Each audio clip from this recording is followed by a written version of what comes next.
A powerful attorney discovers her mute daughter whispering to the school janitor, a broken man hiding secrets that could either heal their shattered family or destroy what little trust remains between a mother and child who've forgotten how to speak to each other.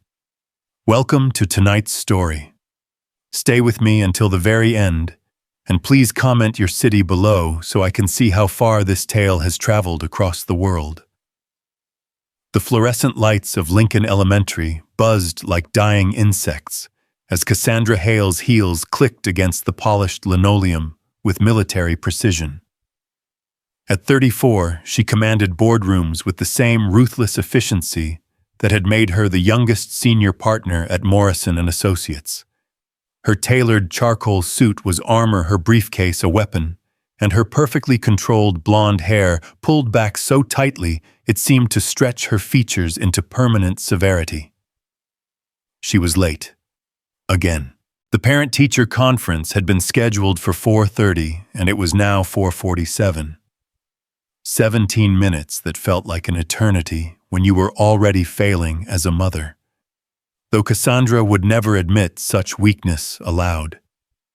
Failure wasn't in her vocabulary, hadn't been since she'd clawed her way out of a trailer park in Ohio to become one of Chicago's most feared litigators.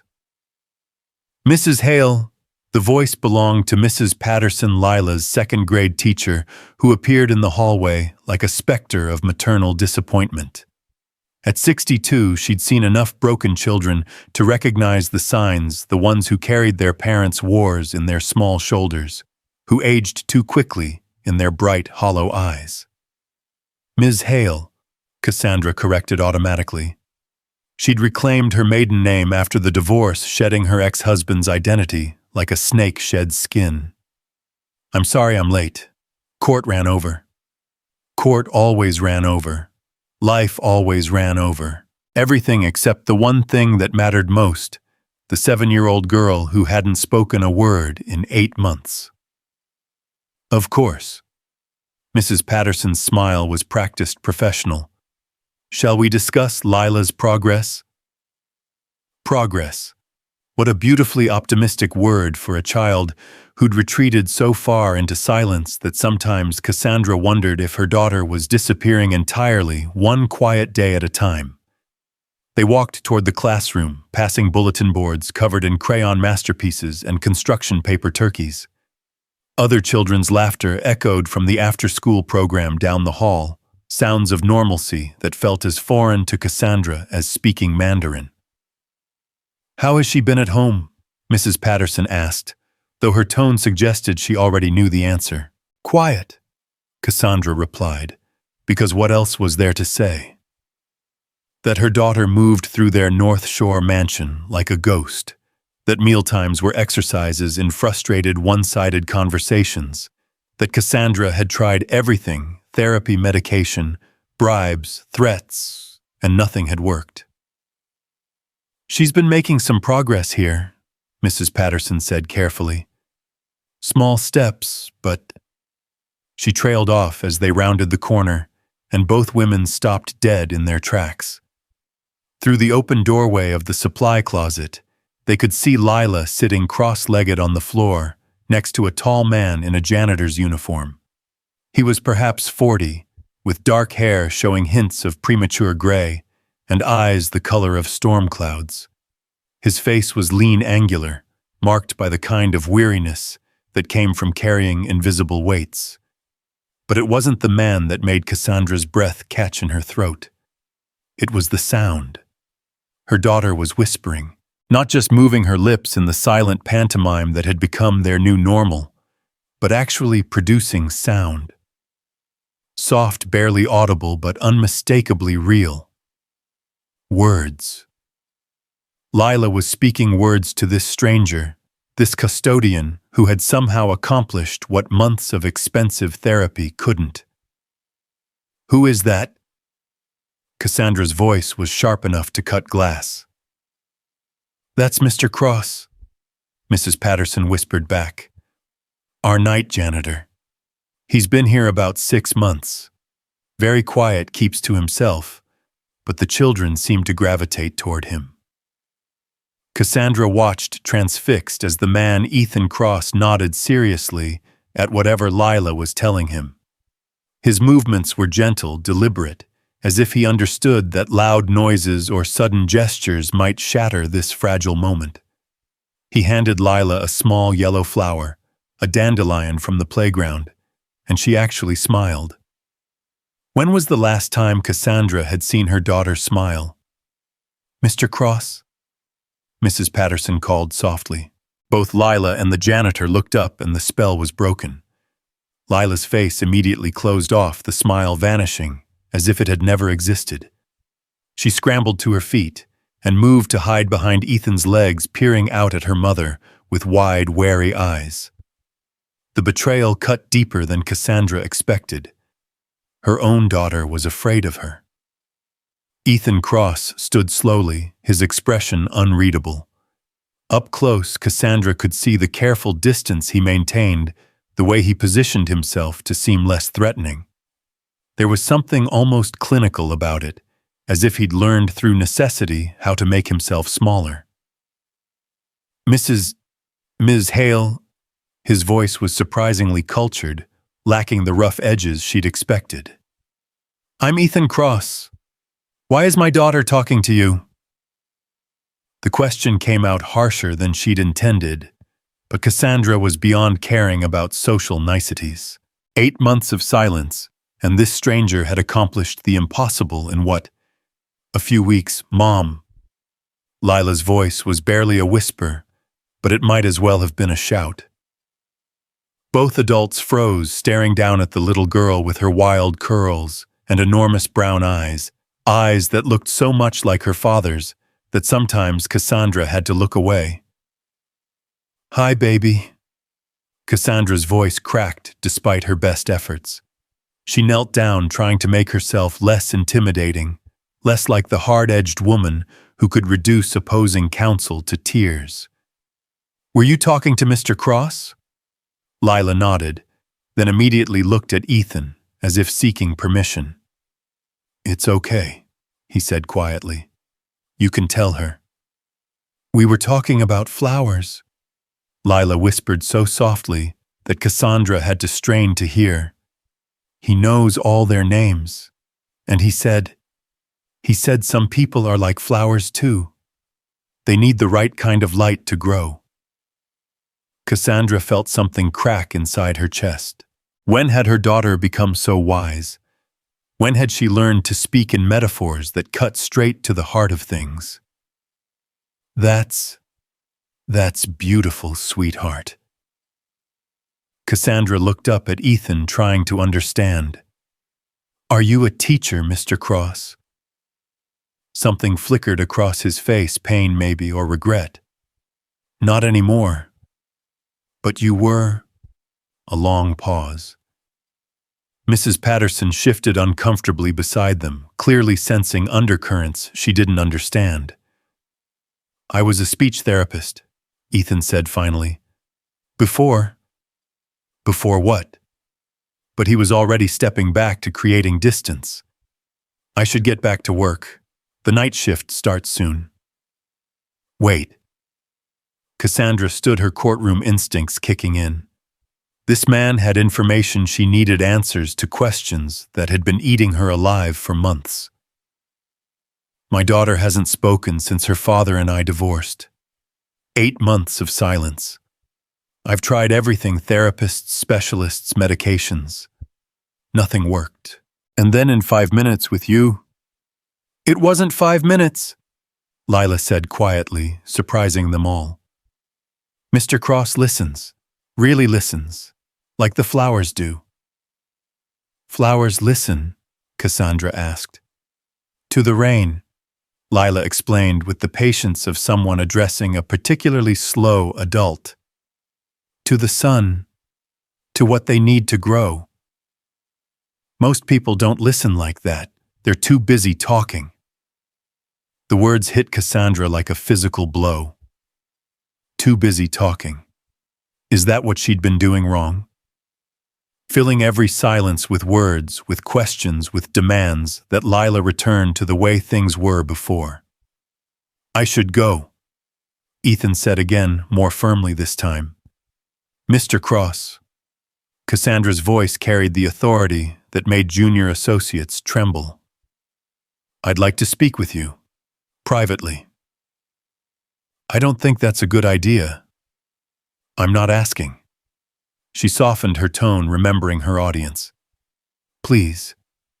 My daughter clearly trusts you, and I need to understand why. Ethan looked down at Lila, who was still partially hidden behind his legs. What do you think, kiddo? Should I talk to your mom? Lila considered this with the gravity of a Supreme Court justice.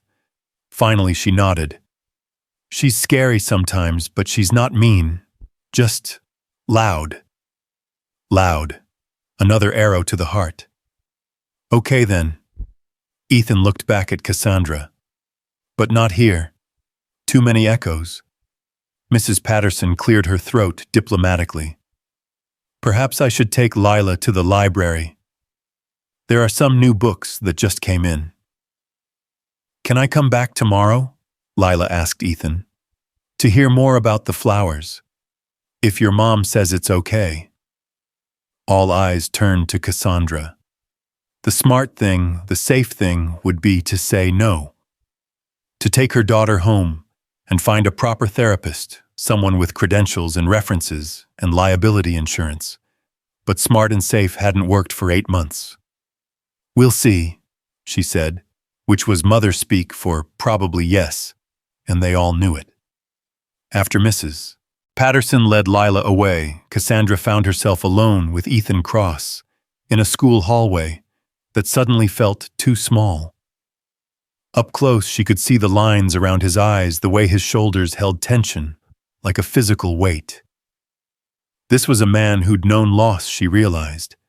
It was written in the careful way he moved, the guarded expression that never quite relaxed.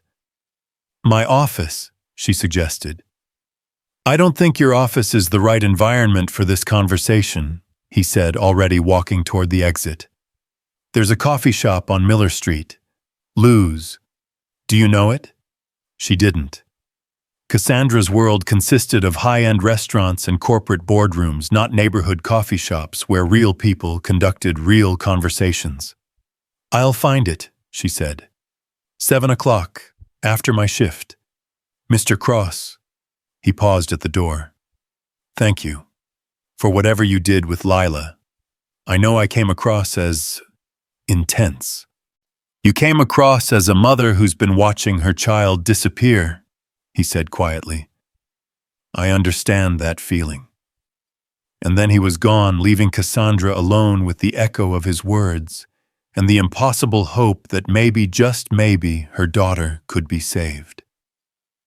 Lou's coffee shop was exactly the kind of place Cassandra had never set foot, in mismatched furniture, local art on the walls, and the comfortable chaos of a business that prioritized community over profit. She felt overdressed in her power suit, but she'd come straight from the office and hadn't had time to change. Ethan was already there when she arrived, sitting in a corner booth with a cup of black coffee and a dog-eared paperback novel. He'd changed out of his work uniform into jeans and a gray sweater that brought out his eyes. He looked younger somehow, less guarded, though she could still see the wariness in the way he watched her approach. Thank you for coming, she said, sliding into the booth across from him. I almost didn't. He closed the book. She caught a glimpse of the title, something by Wendell Berry, and folded his hands around his coffee cup. I generally try to avoid getting involved. But you got involved with Lila. Kids are different. They don't have agendas. The implications stung, but Cassandra couldn't argue with it. She did have an agenda: get her daughter back. Get their life back to something resembling normal. What can I get you? The waitress was maybe 19 with purple streaks in her hair and the kind of genuine smile that Cassandra hadn't seen directed at her in years. Coffee. Black. Cassandra wasn't here to eat. You sure Lou makes a killer apple pie? Everything from scratch. Just coffee. The girl shrugged and wandered off, and Cassandra immediately regretted being so brusque. Another person who would file her under uptight bitch and move on with their day. "She's not wrong about the pie," Ethan said mildly. "I'm not here for pie, Mr. Cross. I'm here because you somehow got my daughter to speak, and I need to know how." "It's not a technique you can learn in a weekend seminar," he said. "It's about time, patience, listening without trying to fix." I listened to her. "Do you—" His gaze was steady, not accusatory, but not gentle either. "Or do you listen for what you want to hear, for signs that she's getting better, that she's going back to who she was before?" Cassandra felt heat rise in her cheeks. "Of course I want her to get better. She's my daughter." And what if this is better? What if the silence isn't a problem to be solved, but a space she needed to create? She's 7 years old. 7-year-olds should be chattering non-stop about playground drama and cartoon characters. They shouldn't be. She gestured helplessly. Silent. Why do you think she stopped talking? The question hung between them like a challenge. Cassandra knew the party-line children of divorce often regressed, acting out their confusion and pain in various ways. Lila's chosen method was simply more dramatic than most. "The divorce," she said finally. "Her father and I, it was ugly. Lots of fighting, lots of lawyers. We tried to keep her out of it, but kids hear everything." "What did she hear?" Cassandra's coffee arrived, giving her a moment to consider her answer. What had Lila heard? Cassandra screaming at James about his affairs, his drinking, his complete inability to be the man she'd married. James shouting back about her coldness, her ambition, her need to control everything, including him. She heard two people who used to love each other tear each other apart, she said quietly. And then James moved to California. He sees her every other weekend when he's in town, which isn't often. His new wife is pregnant, so... She shrugged, trying for casual indifference and failing. Lila's old news. But you don't think it's just the divorce?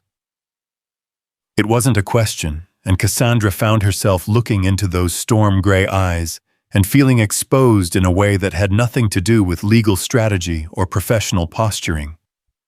"No," she admitted. "I think it's me."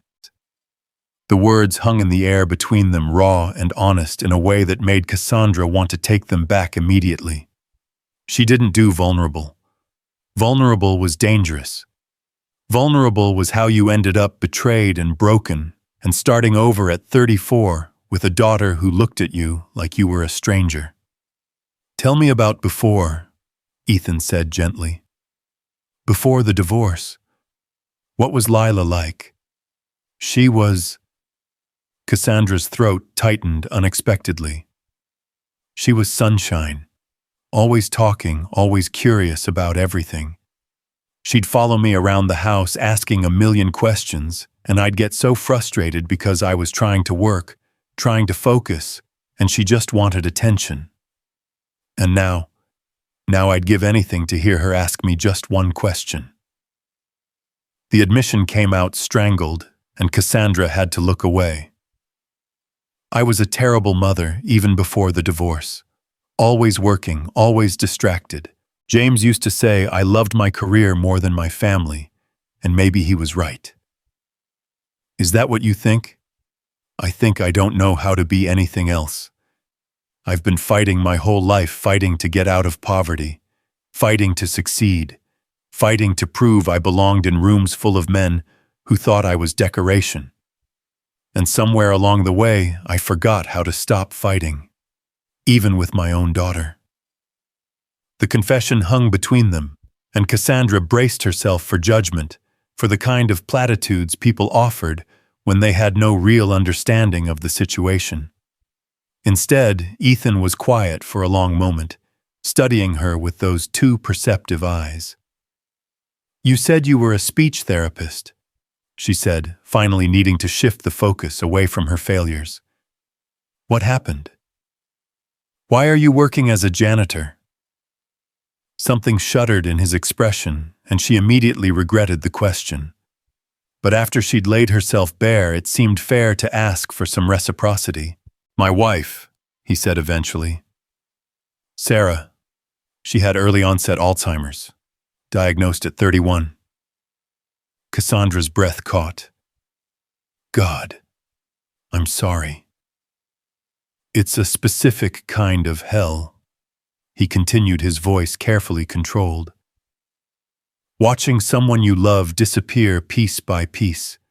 The disease took her language. First words became harder to find. Then sentences became fragments. Then fragments became silence. But you were a speech therapist. Surely you could. That's what I thought. That's what everyone thought. Here's this expert, this professional who specializes in helping people find their voices. Surely he can save his own wife. His laugh was bitter. Turns out expertise means nothing when the person you love can't remember your name. Cassandra felt something shift inside her chest, a recognition of shared pain that she hadn't expected. How long? 3 years from diagnosis to... He gestured vaguely. The end. She died 2 years ago. Pneumonia technically, but really she just left. Her body finally followed where her mind had already gone. I can't imagine. I hope you never can. He took a sip of his coffee, using the moment to compose himself. After the funeral, I couldn't go back to work. Couldn't sit in therapy sessions helping other people communicate when I'd failed so completely with the person who mattered most. So I ran. Sold everything, got in my car, and drove until I found a place that felt far enough away from the life I'd lost. And you ended up here, cleaning floors. There's something peaceful about janitorial work, he said, a ghost of a smile crossing his face. Clear expectations, measurable results. You clean something, it's clean. No ambiguity, no wondering if you're doing enough or if you're making things worse by trying.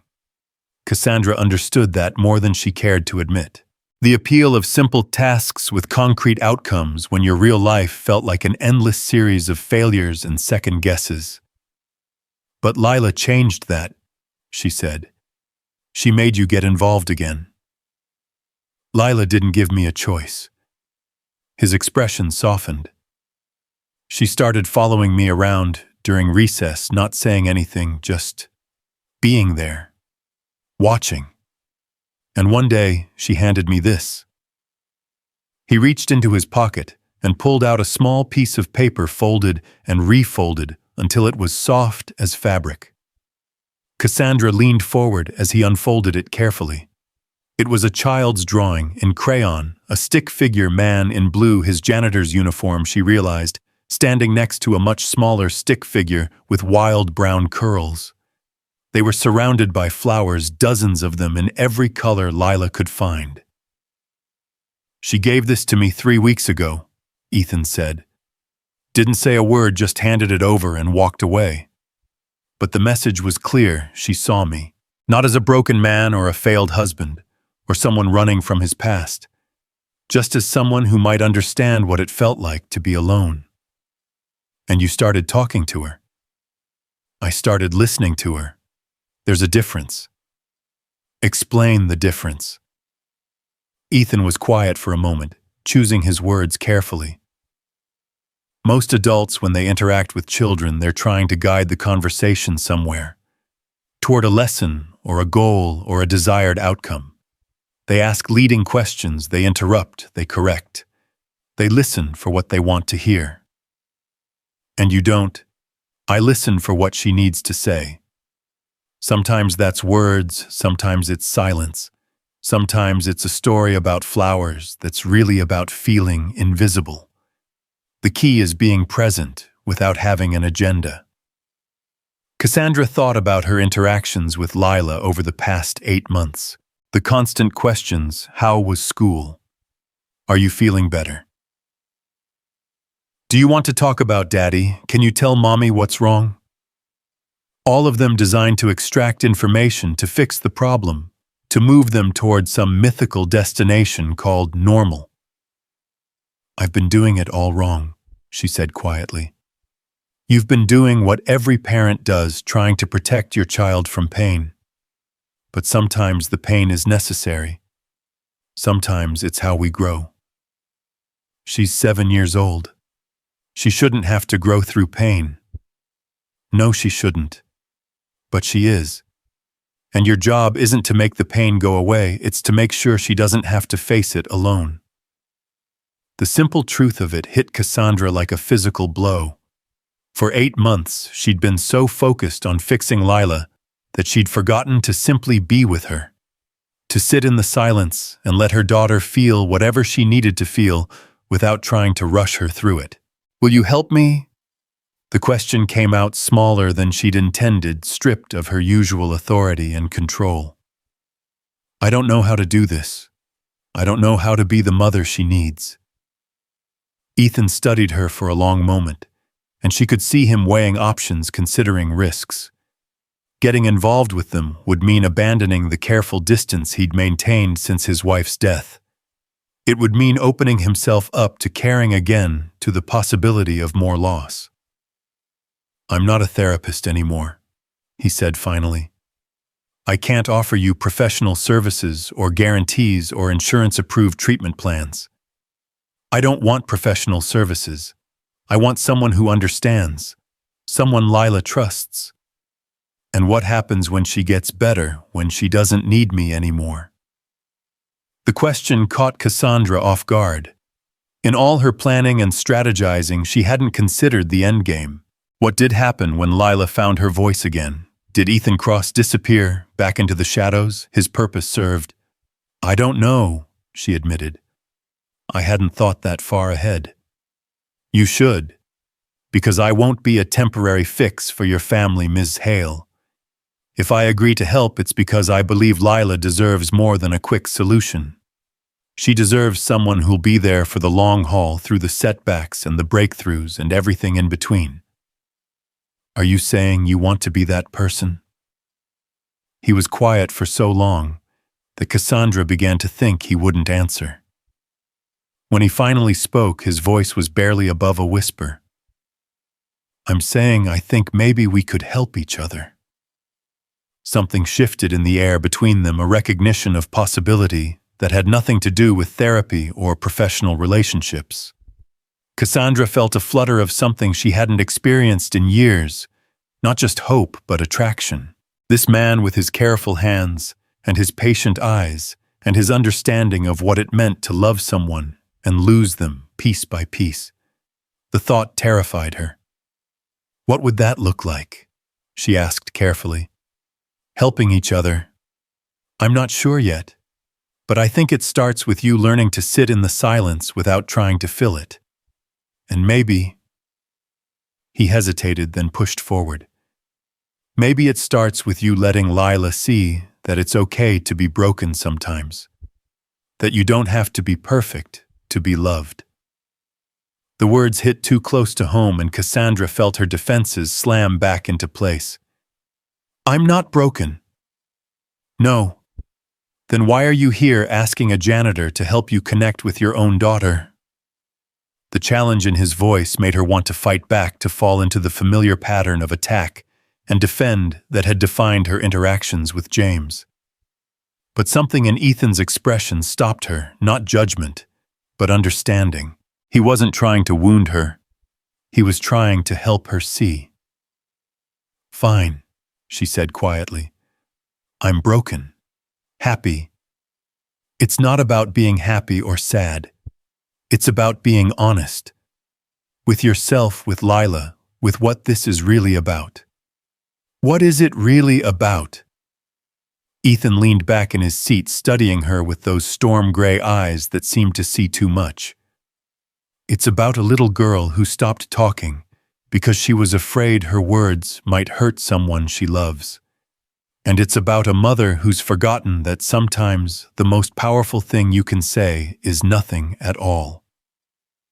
The truth of it settled between them like a bridge connecting two people who'd both lost their way in different but parallel struggles. Cassandra felt something loosening in her chest, a tension she'd carried so long, she'd forgotten it was there. "Okay," she said simply. "What do we do now?" Ethan smiled, then the first real smile she'd seen from him, and it transformed his entire face. "Now we start with tomorrow." Lila asked if she could come back to hear more about the flowers. "And you'll tell her more stories?" "I'll listen to her tell me more stories. And maybe if you're very quiet and very patient, she'll start telling them to you too." As Cassandra walked back to her car through the October evening, she found herself thinking about flowers and silence and the possibility that maybe, just maybe, she was about to learn something she'd never known she needed to know. Behind her, through the warm glow of Lou's windows, Ethan Cross sat alone with his cold coffee and his dog-eared book. But for the first time in 2 years, he wasn't really alone at all.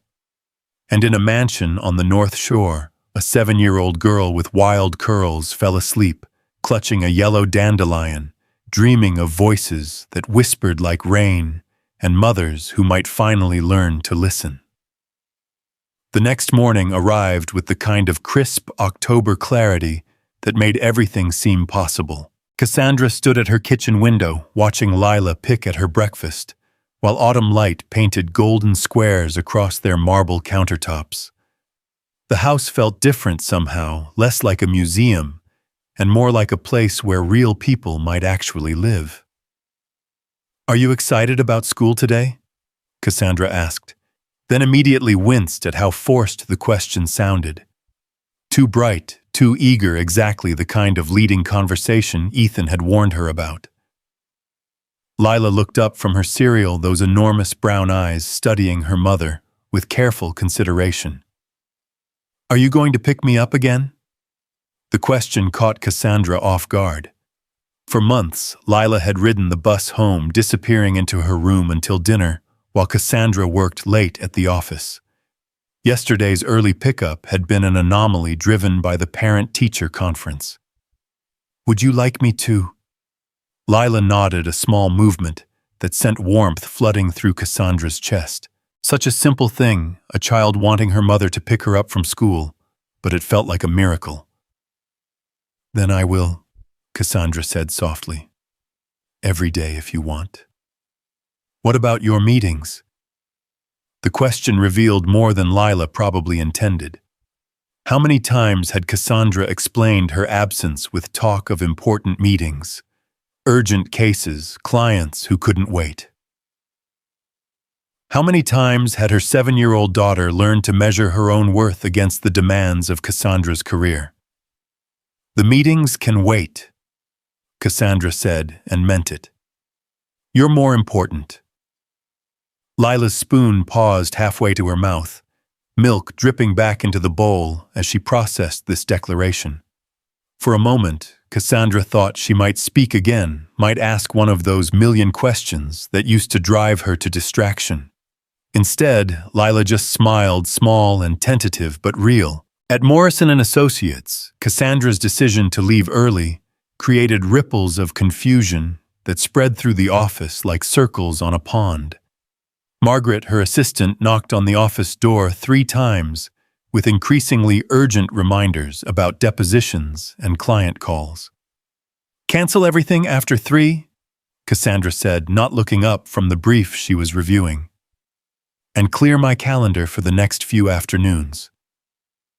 "But Ms. Hale, the Patterson case can be handled by someone else, or it can wait." Margaret's silence spoke volumes. In 7 years of working together, Cassandra had never voluntarily cleared her schedule. She'd taken conference calls from hospital beds and written closing arguments on vacation. The idea of her prioritizing anything over work was revolutionary. "Is everything all right?" Margaret asked carefully. "Everything's fine. I'm just reprioritizing." But even as she said it, Cassandra wondered if that was true. Was everything fine? Or was she free-falling into a complete reorganization of everything she'd built her identity around? The thought should have terrified her. Instead, it felt oddly liberating.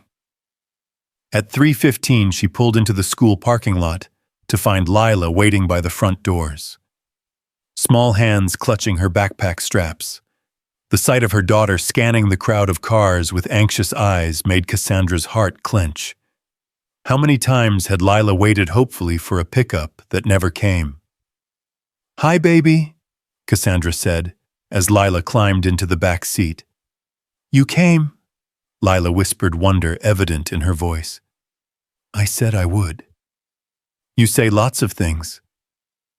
The observation was matter of fact, without accusation, which somehow made it worse. Cassandra adjusted the rearview mirror so she could see her daughter's face. "You're right. I do say lots of things. But this is different.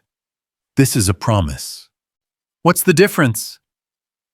The question hung in the air as Cassandra pulled out of the parking lot.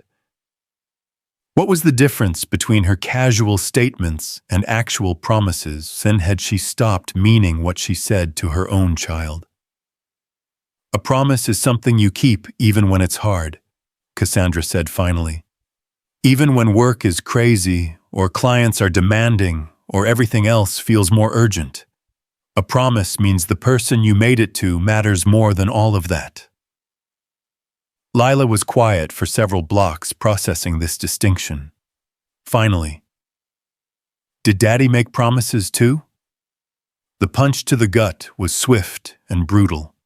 James had made plenty of promises to love and cherish, to put family first, to be the husband and father they deserved. He'd broken every single one. "Yes," Cassandra said carefully. "Daddy made promises too. But he broke them." "Yes. Are you going to break yours?" The vulnerability in Lila's voice nearly undid her. This was why her daughter had stopped talking, not just from the trauma of divorce, but from the fear that words themselves couldn't be trusted. That promises were just pretty lies adults told to make children behave. "I'm going to try very hard not to," Cassandra said. "But if I do break a promise, I'll tell you why, and I'll make a new one. Deal?" In the mirror, she saw Lila consider this proposal with the gravity of a Supreme Court justice reviewing constitutional law. "Deal," Lila whispered.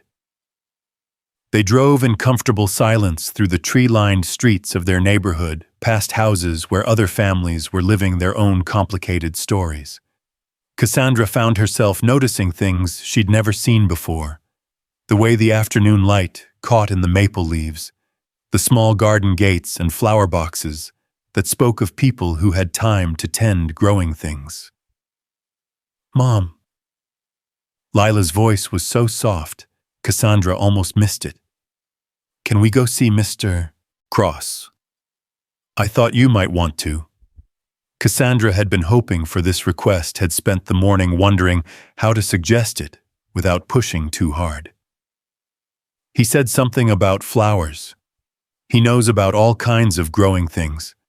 Not just flowers, but trees and vegetables and even weeds. He says weeds are just plants that nobody wanted, but they're still trying to live." The metaphor wasn't lost on Cassandra. How many people went through life feeling like weeds, unwanted, dismissed, fighting for space in a world that saw them as problems to be eliminated? How often had she made people feel that way, with her sharp words and impatient efficiency in con? Elementary after hours had a different energy than during the busy school day. The hallways were quieter, lit by late afternoon sun streaming through tall windows. A few teachers worked in their classrooms, and somewhere in the distance came the rhythmic sound of someone running a floor buffer. They found Ethan in the supply closet, where Cassandra had first discovered him, with Lila sorting through boxes of cleaning supplies with methodical precision. He'd changed back into his janitor's uniform, but somehow he made the simple blue shirt and dark pants look dignified rather than menial. "Right on time," he said, looking up as they appeared in the doorway. His smile was warm but reserved, and Cassandra could see him assessing the situation, mother and daughter together, the tentative truce that seemed to exist between them. "We brought something," Lila announced, producing a small potted plant from her backpack. "Mom said we could stop at the garden center." It was a African violet deep purple blooms nestled among velvety leaves. Cassandra had let Lila choose, watching her daughter examine dozens of options with the careful consideration of someone selecting a gift for a dear friend. "It's beautiful," Ethan said, accepting the pot with gentle hands. "What made you choose this one?"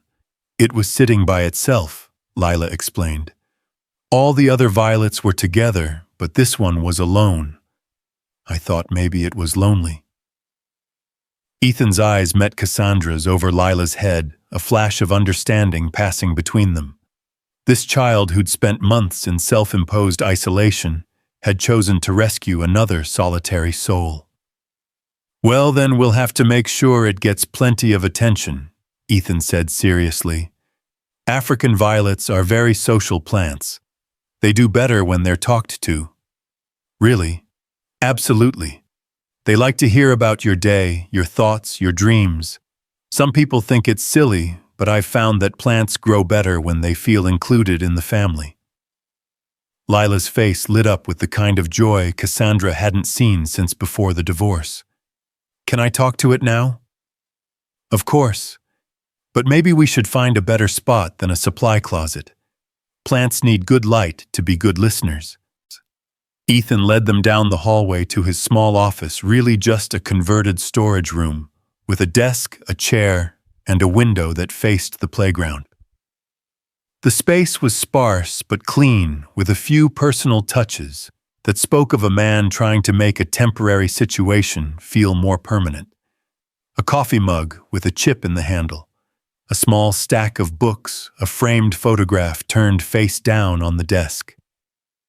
"This is perfect," Lila declared, settling cross-legged on the floor near the window. She placed the violet on the windowsill with reverent care, then leaned close to whisper to it. Cassandra couldn't make out the words, but she could see her daughter's lips moving in earnest conversation with the small plant. The sight was both heartbreaking and hopeful. This child, who'd been silent with humans for months, was pouring her heart out to a flower. "She's been like this since we left the garden center," Cassandra said quietly to Ethan, "talking to the plant like it's an old friend." "Maybe because it doesn't expect anything from her," Ethan replied, watching Lila with gentle attention. "Plants don't ask questions or try to fix things. They just listen." "Is that what I've been doing wrong? Asking too many questions?" "Not wrong exactly. Just human. We want to understand, to help, to make things better. But sometimes the wanting gets in the way of the being." Cassandra studied his profile as he watched her daughter.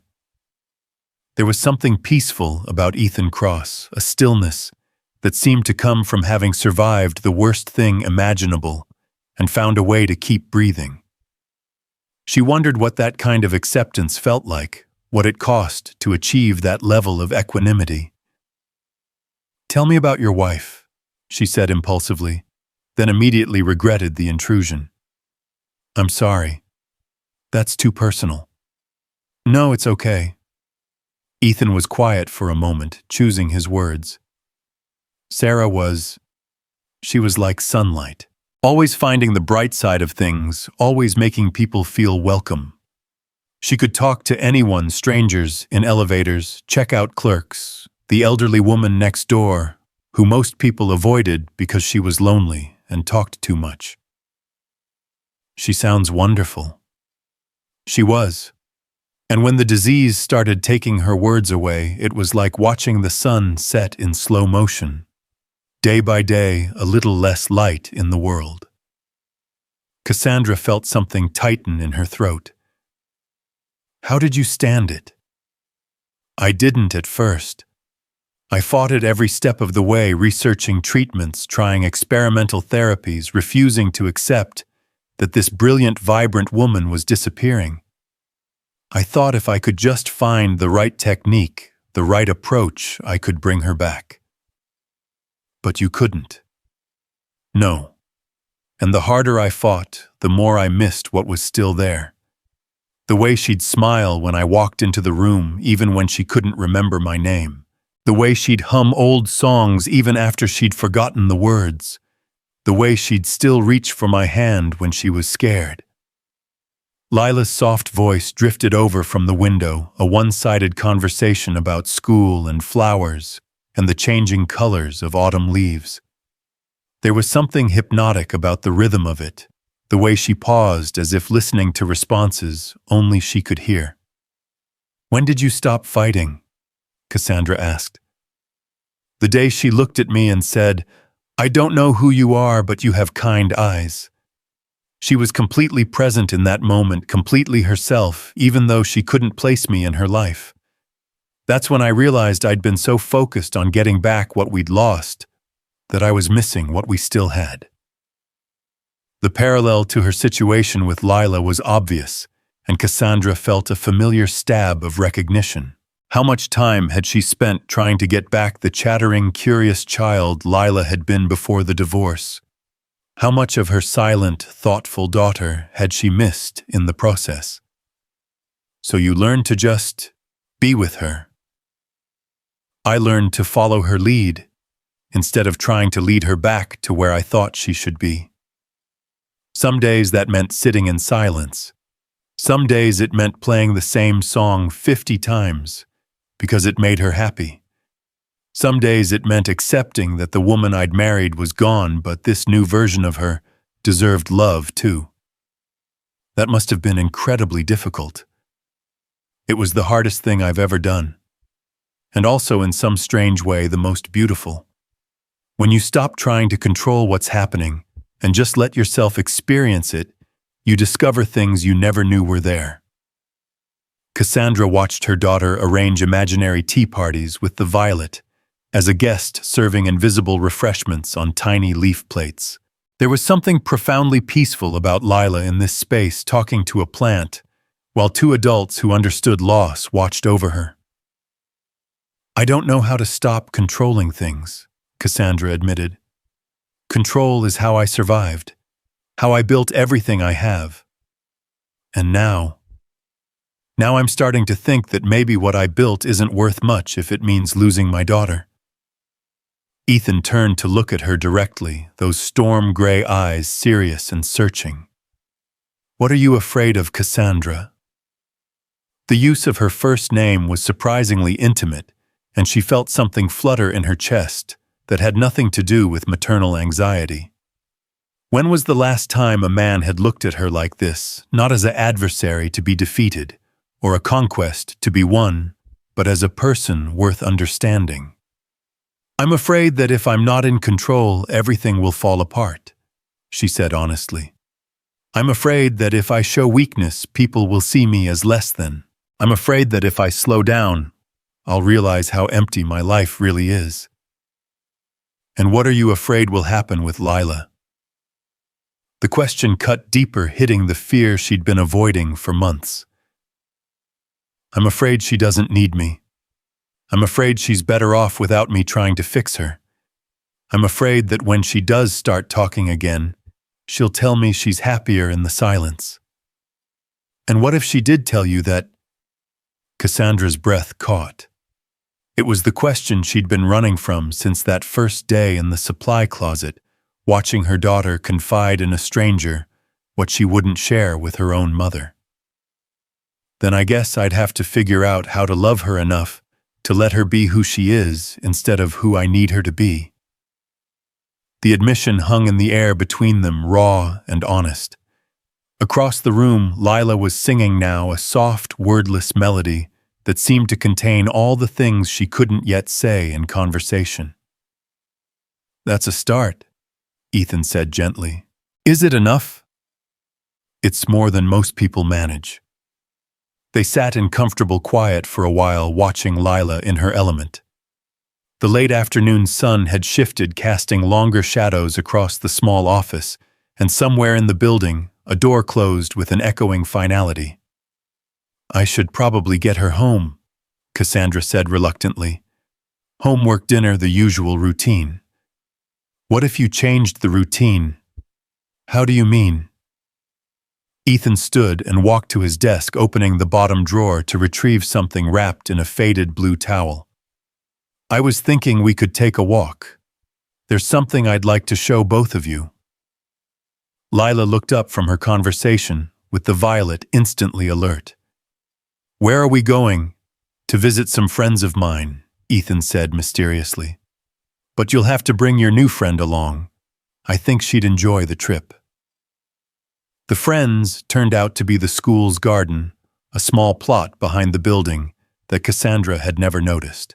It was clearly Ethan's project, neat rows of late-season vegetables, herb borders that still held their fragrance despite the cooling weather, and along the far edge a riot of flowers that seemed to have been allowed to grow wild. "I started this in the spring," Ethan explained as they walked the narrow paths between plots. "The kids help sometimes during recess, but mostly it's just me and the plants talking things over." Lila was enchanted, setting her violet down carefully before kneeling to examine a patch of marigolds that glowed like small suns in the fading light. "They're so beautiful. Why did you plant them here?" "Well, marigolds are very social flowers," Ethan said, settling beside her in the dirt without concern for his uniform. "They like to be around other plants, and they help protect their neighbors from insects that might hurt them. Kind of like good friends. Like how you protect me from the loud things." Cassandra felt her heart skip. Loud things. Was that how Lila thought of her, as one of the loud things her daughter needed protection from? "What loud things?" Ethan asked gently. "Questions. And worried feelings. And the way grown-ups get upset when kids don't act the way they're supposed to." Lila spoke to the flowers rather than looking at either adult, her small fingers tracing the edges of bright petals. "Mom gets very loud feelings sometimes, even when she's not talking." The observation hit Cassandra like a physical blow. Her daughter had been reading her anxiety, her frustration, her desperate need for everything to be okay. All those months of trying to create calm environments and peaceful moments, and Lila had been absorbing Cassandra's inner turmoil like a sponge. "Your mom loves you very much," Ethan said carefully. "Sometimes when people love someone a lot, they worry a lot too, and worry can feel very loud even when it's quiet." "I know she loves me," Lila said simply, "but love feels different than worry. Love feels like—" She paused, searching for words. "Like when you water plants just enough. Not too much, not too little, just right." Cassandra knelt in the dirt beside her daughter, not caring about her expensive suit or the stains that would probably never come out. "Have I been watering you too much, sweetheart?" Lila considered this with her usual gravity. "Maybe a little, but I know you're learning. Mr. Cross is teaching you about flowers too." The simple forgiveness in her daughter's voice nearly undid Cassandra completely. Here was this wise, patient child offering grace to her imperfect mother, understanding that love and good intentions didn't always translate to good outcomes. "What else can you teach us?" Cassandra asked Ethan, surprised by how natural the word "us" felt. "Well," Ethan said, unwrapping the bundle he'd brought from his office, "I thought we might plant something together. Something that will bloom in the spring when Lila is in 3rd grade." Inside the towel were bulbs, dozens of them in different sizes and colors. Tulips, daffodils, crocuses, hyacinths. A rainbow of potential sleeping in small brown packages. "We plant them now in the cold?" Lila asked. "That's the magic of bulbs," Ethan explained. "They need the winter. They need the cold and the dark and the waiting time to become what they're meant to be." If you planted them in the spring, they'd never bloom. Cassandra watched her daughter process this information, seeing the wheels turn as Lila made connections that adults often missed. Sometimes you needed the difficult seasons to become who you were meant to be. Sometimes the waiting was as important as the blooming. They worked in companionable silence as the sun set, digging small holes and nestling bulbs into the earth with careful hands. Lila talked to each one as she planted it, whispering encouragements and promises to check on them through the winter. Ethan moved with practiced efficiency, but Cassandra noticed how he slowed his pace to match Lila's, how he made space for her small hands in the shared work. "Will you show me how to plant things at home?" Lila asked, as they cleaned dirt from under their fingernails with water from the garden hose. "You want a garden at home?" Cassandra asked, trying to imagine where they might put one in their professionally landscaped yard. "Just a small one. Maybe in those big pots on the patio. Mr. Cross says plants like to have jobs, and I think it would be good to give some plants a job at our house." Cassandra found herself nodding before she'd fully considered the implications. Gardening required time attention, the kind of daily tending she'd never made space for in her carefully scheduled life. But something about the way Lila's face lit up at the possibility made the logistical challenges seem irrelevant. "We can start this weekend," she heard herself saying. "We'll go to the garden center and pick out some pots and some plants that won't mind living on a patio." "Really? Really? It's a promise." As they walked back toward the school building, Lila carrying her violet with renewed purpose, Cassandra felt something shifting inside her chest. The constant anxiety that had been her companion for months seemed to have loosened its grip, replaced by something she hadn't felt in years, simple contentment. "Thank you," she said quietly to Ethan as they reached the parking lot. "For what?" "For showing her that growing things take time. For teaching me that some questions don't need immediate answers." She paused, choosing her words carefully. "For helping me remember that love doesn't always look like fixing." Ethan's smile was soft in the gathering darkness. "Tomorrow is Saturday. No school." "Are you working weekends now too?" "No, but I thought—" He hesitated, then pushed forward. "I thought maybe we could visit the Botanical Conservatory downtown. They have a children's program about tropical plants. If you're interested." The invitation hung in the air between them, loaded with possibility and risk. This would be stepping outside the safe boundaries of school grounds and educational purposes into something that looked suspiciously like spending time together by choice. "I'd like that," Cassandra said, before she could overthink it. "We'd like that. Wouldn't we, Lila? Can we bring the violet?" "I think the violet would love an adventure," Ethan said seriously. As they separated to their respective cars, Cassandra found herself looking forward to tomorrow with an anticipation she hadn't felt since childhood. Not the controlled anticipation of a successful closing argument or a won case, but the simple pleasure of spending time with people who made her feel less alone in the world. "Mom!" Lila's voice was sleepy as they drove through the darkening neighborhood. "Yes, baby." "I'm glad you came to school early yesterday." "Me too." "Are you going to keep coming early?" Cassandra thought about her calendar packed with meetings and depositions and client demands that had seemed so crucial just days ago. Then she thought about her daughter's face when she'd spotted Cassandra's car in the pickup line, the wonder in her voice when she'd whispered, "You came." "Yes," Cassandra said firmly. "I'm going to keep coming early." In the rearview mirror, she watched Lila settle back against her car seat, the violet cradled protectively in her small arms. For the first time in months, her daughter looked peaceful, not the withdrawn quiet of depression, but the satisfied calm of someone who felt heard and understood.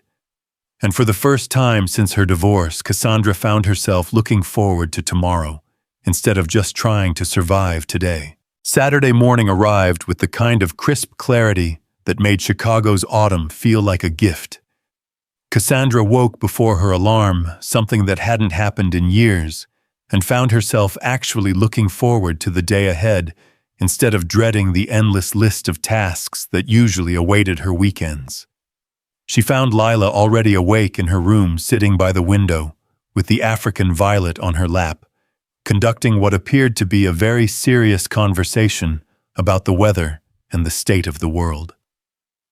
The sight made Cassandra's heart squeeze with an emotion she couldn't quite name, part joy, part regret, for all the mornings she'd missed rushing off to work.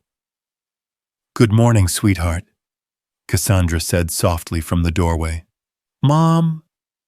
Lila's face lit up with genuine pleasure. "Violet says she's excited about today. She's never been to a conservatory before." Cassandra bit back the automatic correction about plants not being able to talk. Yesterday's lessons about listening without fixing were still fresh in her mind. "Well, then we'll have to make sure she has a wonderful first adventure. What should we bring for her? Maybe a little water bottle in case she gets thirsty from all the traveling." "That's very thoughtful. We can make her a special travel kit." They spent the next hour preparing for their expedition with the kind of elaborate care usually reserved for cross-country moves. Lila packed a small bag with water plant food and what she called emergency soil in case Violet felt homesick. Cassandra found herself caught up in her daughter's methodical preparations, remembering her own childhood rituals around special outings. "Are you nervous about seeing Mr. Cross outside of school?" Cassandra asked as they loaded into the car. Lila considered this question with her usual gravity. "A little. What if he's different when he's not at work?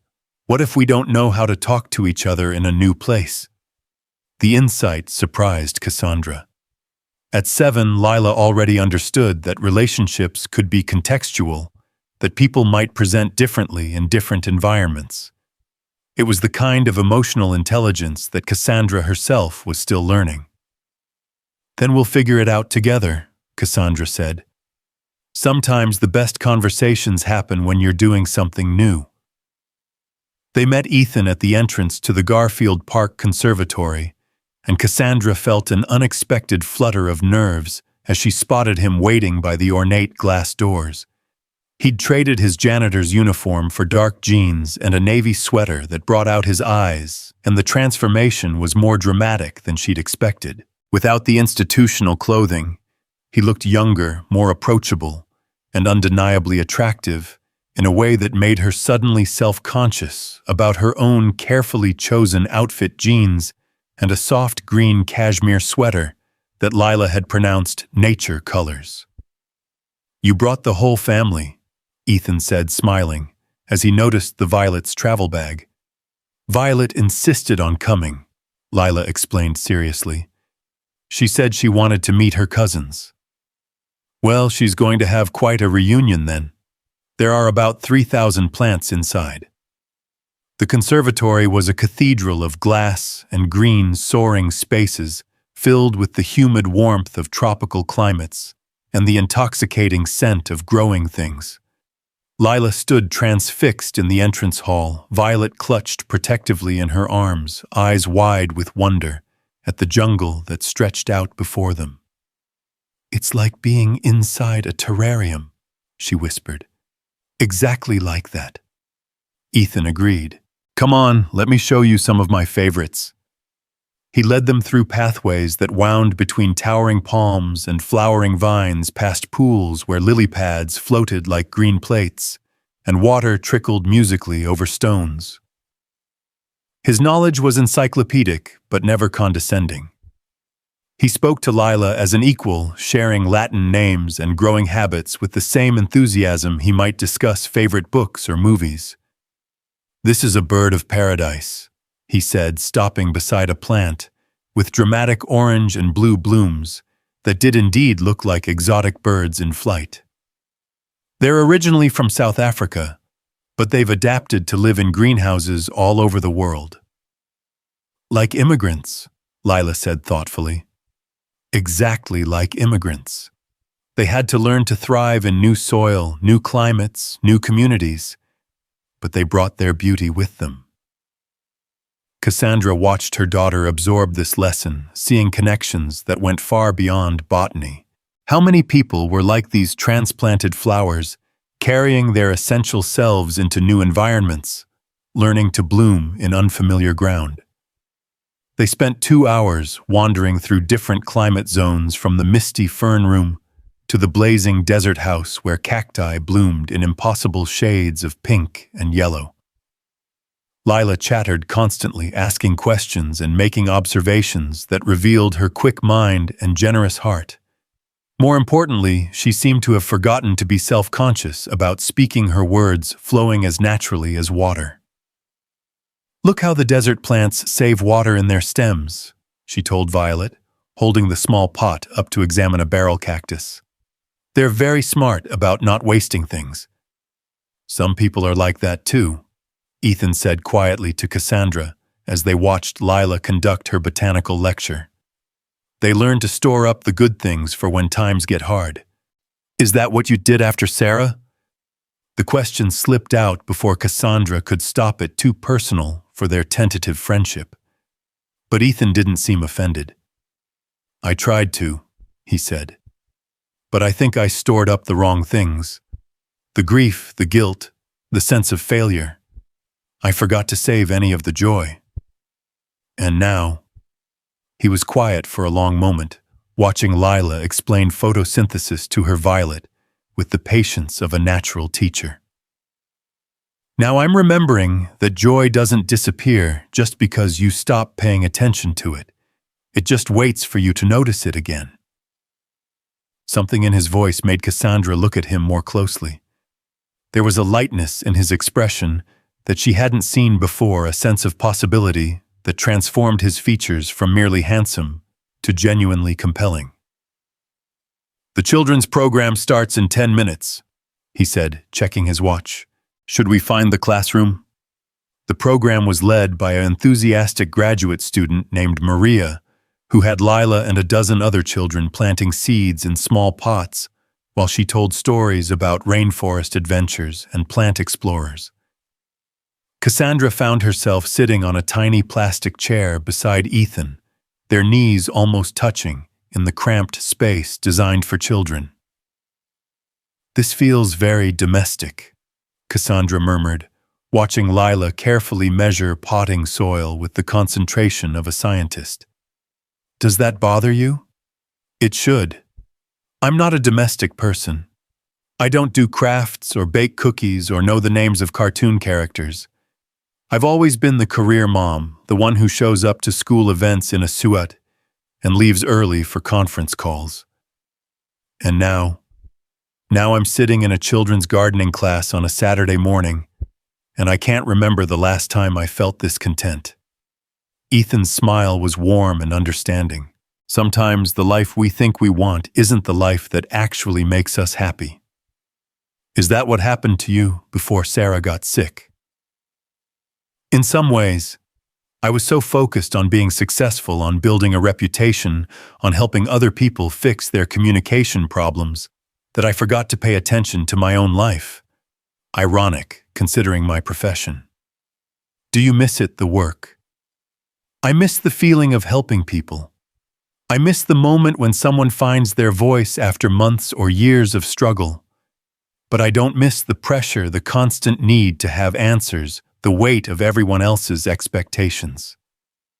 Lila looked up from her seed planting, with dirt-smudged cheeks and a radiant smile. "Mom, look, I planted zinnia seeds. Maria says they'll bloom in different colors, but we won't know what colors until they grow up." "That's the best kind of surprise," Cassandra said, leaning down to examine her daughter's handiwork. "Something beautiful that you have to wait for." "Like me talking again," Lila said matter-of-factly. Nobody knew what it would sound like or when it would happen, but it did. The simple profundity of her statement left both adults speechless for a moment. Here was this wise child who understood instinctively what they were all still learning, that healing couldn't be rushed, that growth happened in its own time, that the most important transformations often occurred in darkness and silence. After the program ended, they found themselves reluctant to leave the conservatory's warm embrace. The October afternoon had turned gray and chilly, threatening rain, and the thought of returning to their separate lives felt premature. "There's a cafe in the visitor center," Ethan suggested. "They make excellent hot chocolate." "Can Violet come too?" Lila asked. "I think Violet would enjoy a warm drink after all this excitement."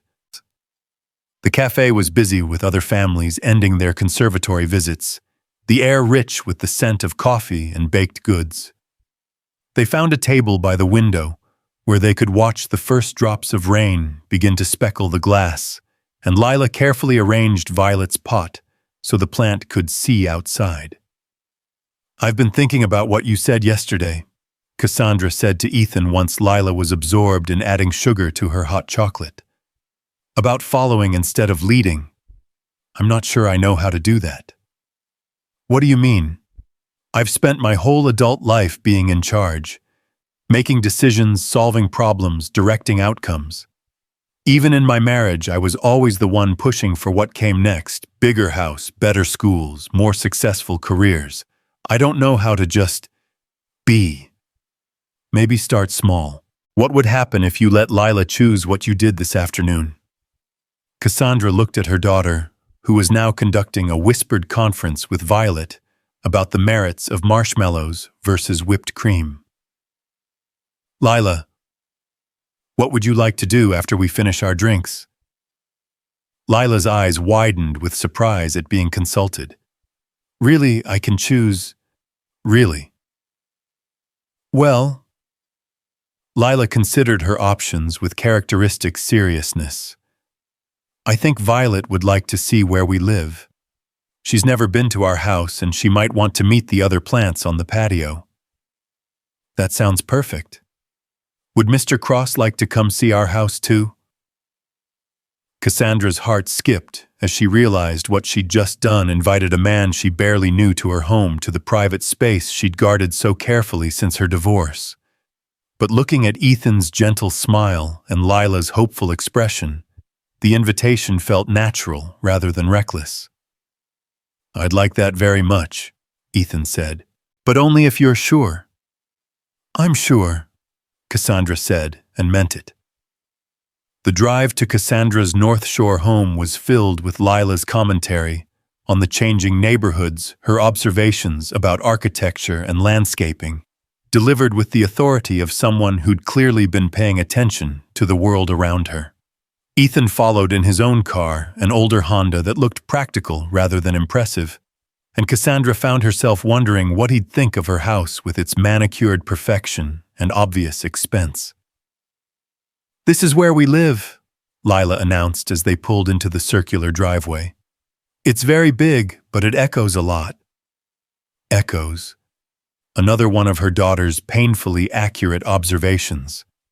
The house did echo with emptiness, with the absence of warmth that money couldn't buy. "It's beautiful," Ethan said diplomatically as they climbed the front steps.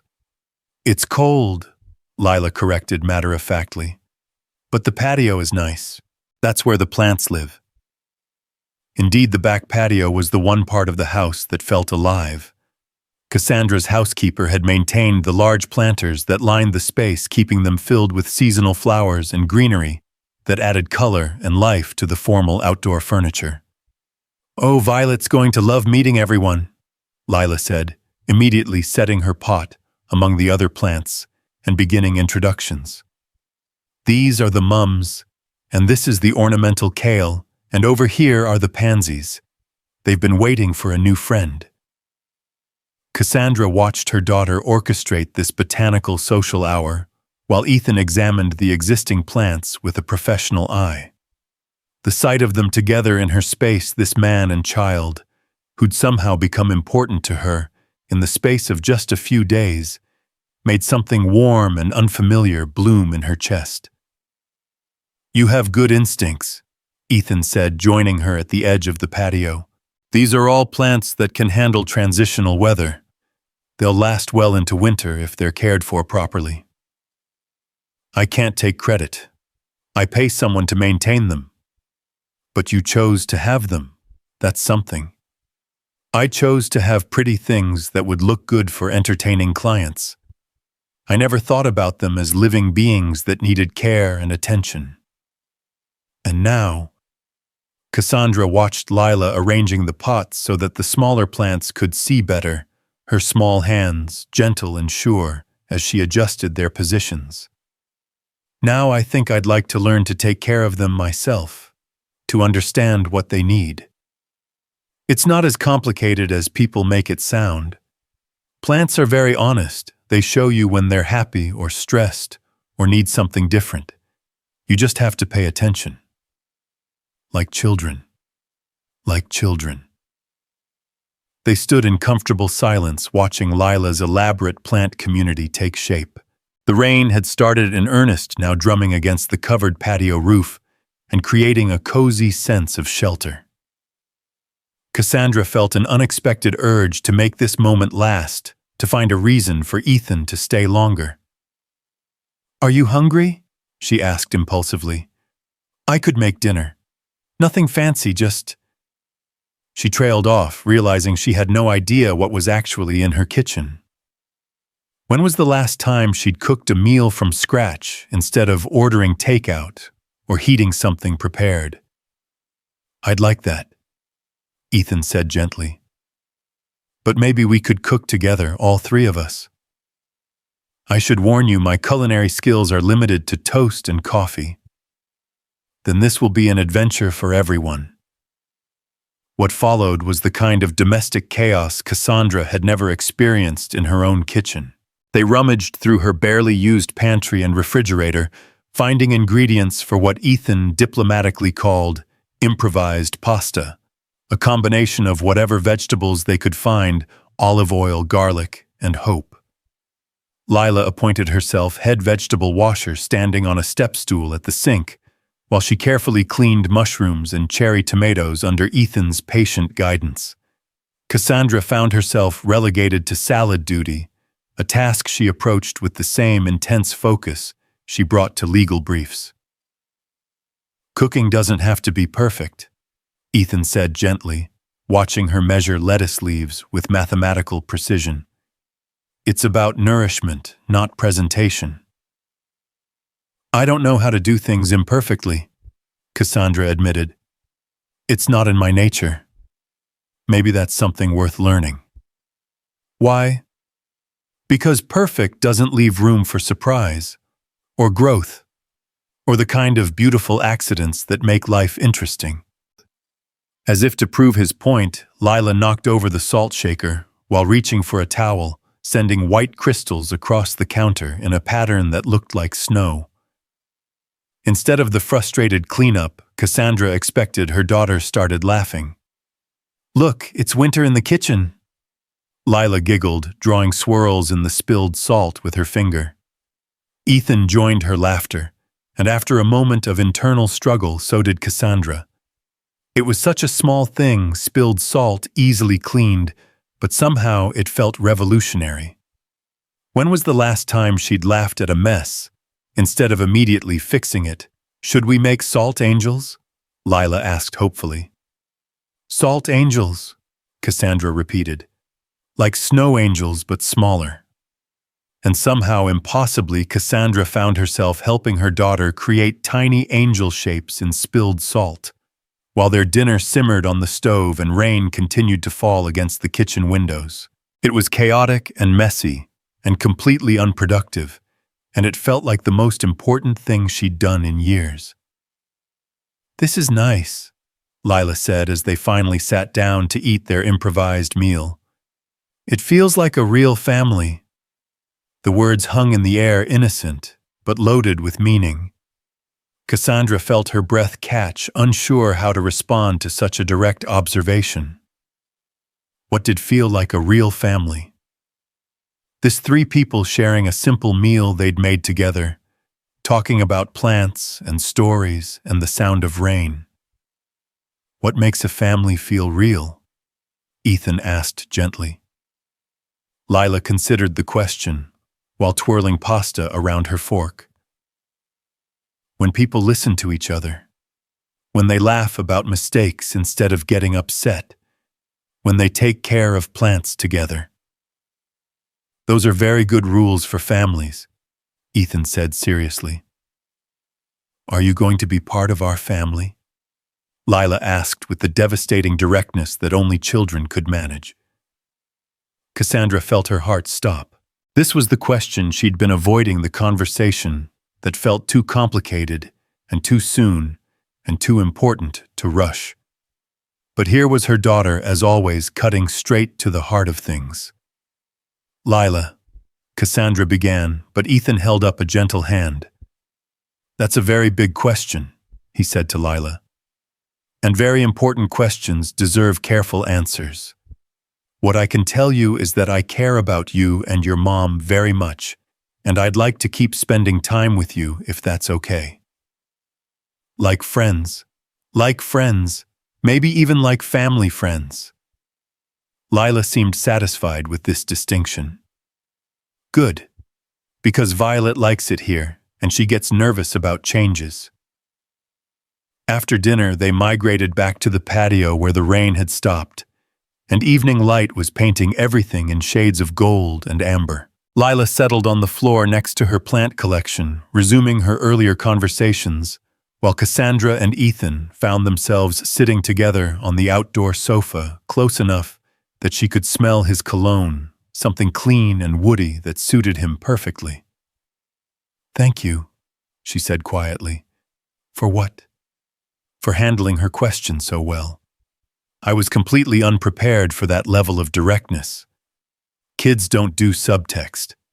It's one of the things I love about working with them. They ask for what they need, instead of expecting you to guess.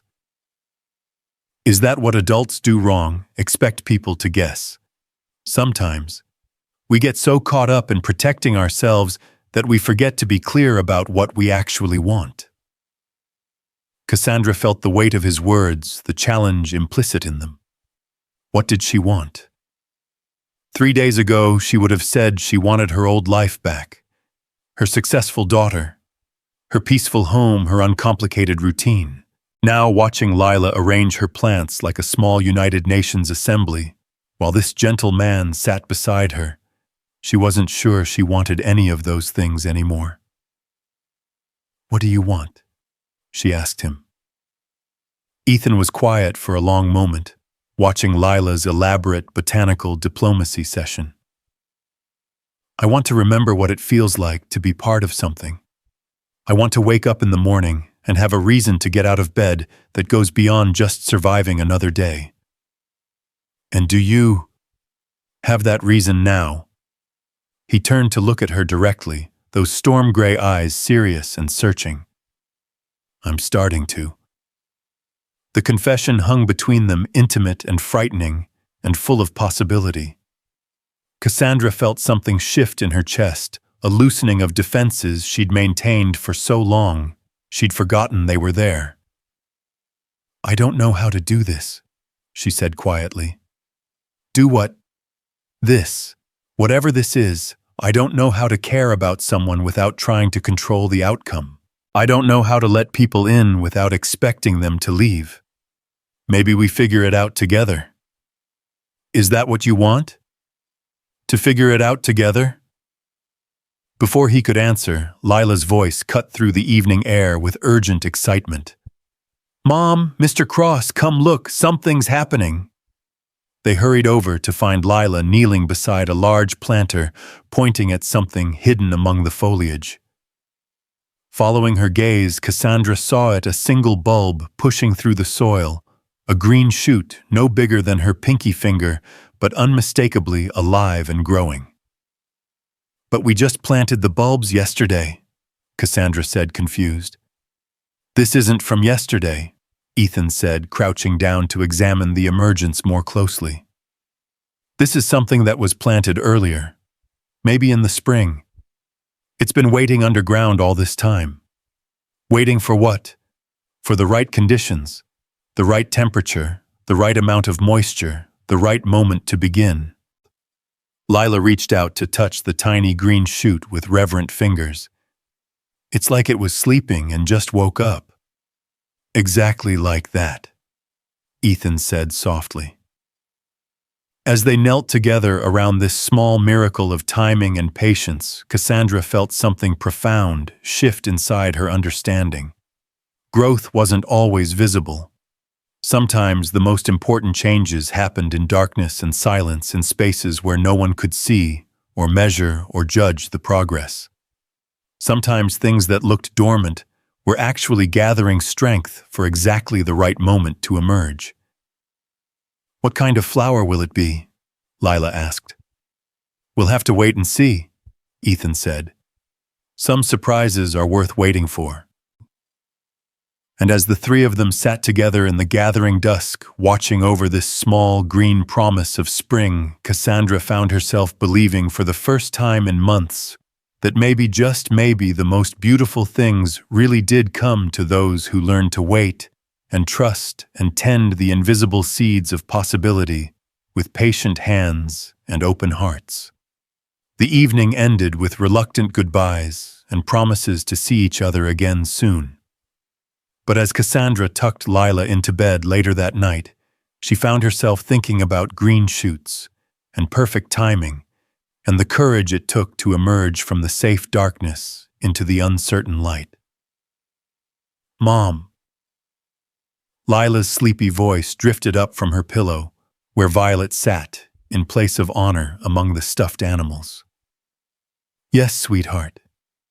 I think today was a good day." "I think so too." "Are we going to have more days like this?"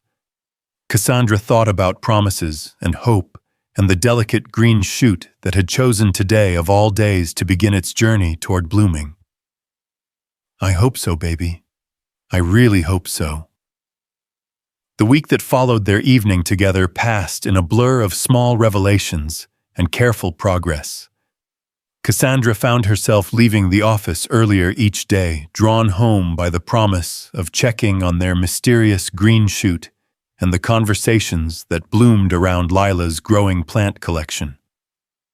Their evening routines had evolved into something neither of them had planned, but both treasured homework at the kitchen table while dinner simmered updates on each plant's daily progress and stories that meandered through topics both serious and silly.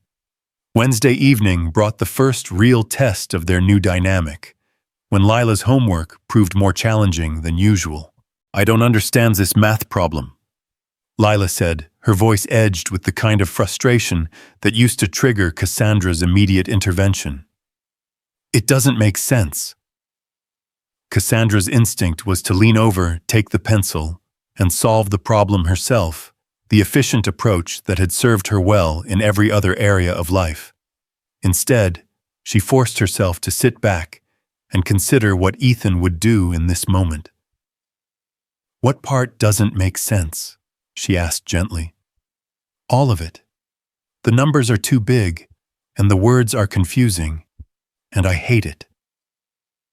Lila's voice was rising toward the edge of tears, a familiar precipice that had often led to meltdowns in recent months.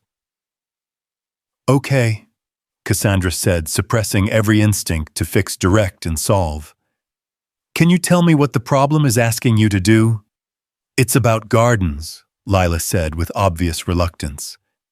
"Mrs. Patterson has 24 flowers and she wants to plant them in rows with the same number in each row. We have to figure out all the different ways she could do it." Cassandra felt a spark of recognition. "That sounds like something we could figure out with actual flowers. Should we go check on your collection?" The suggestion transformed Lila's frustrated energy into curious engagement. They gathered 24 cherry tomatoes from the refrigerator, the closest thing to flowers available, and spread them across the kitchen table like a mathematical garden. "So, we need to make rows with the same number in each row," Cassandra said, channeling every patience she'd learned from watching Ethan with plants and children. "What's the smallest number of rows we could make?"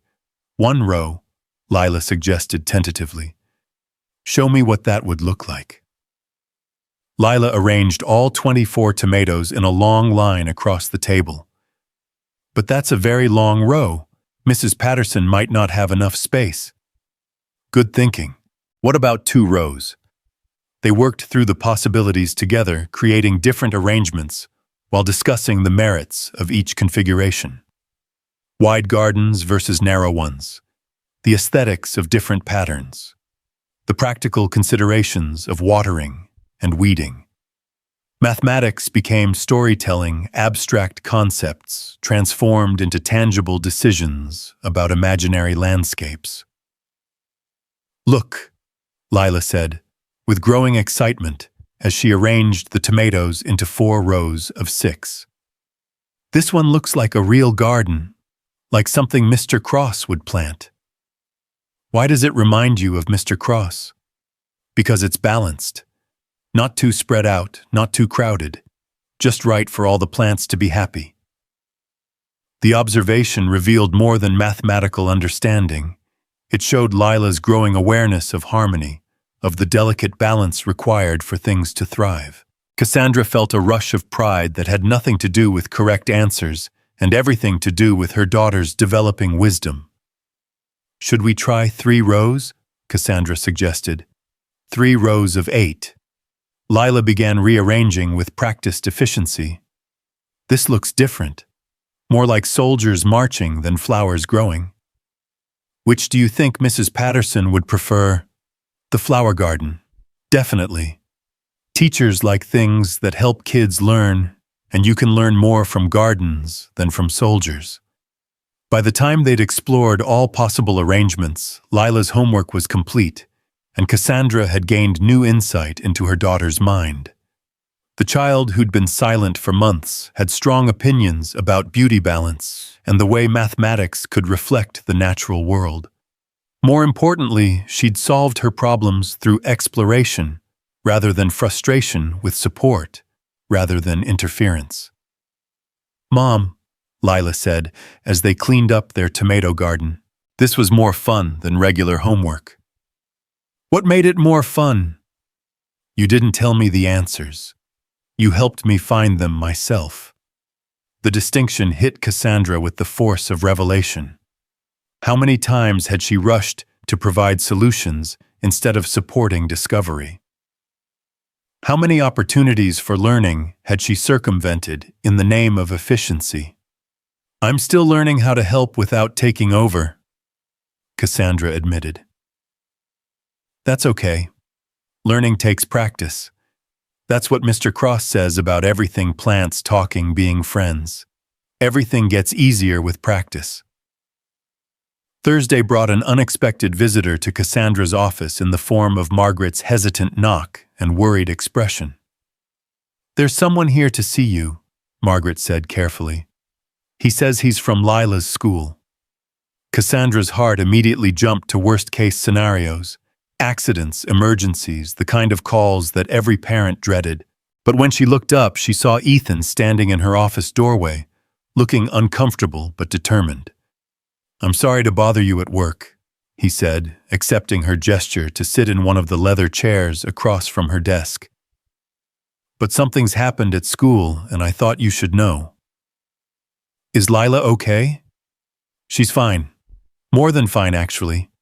But there's been a situation with the school board." Cassandra felt her professional instincts sharpen the familiar shift into problem-solving mode that had served her well in countless crises. "What kind of situation?" "Apparently, some parents have raised concerns about my interactions with students.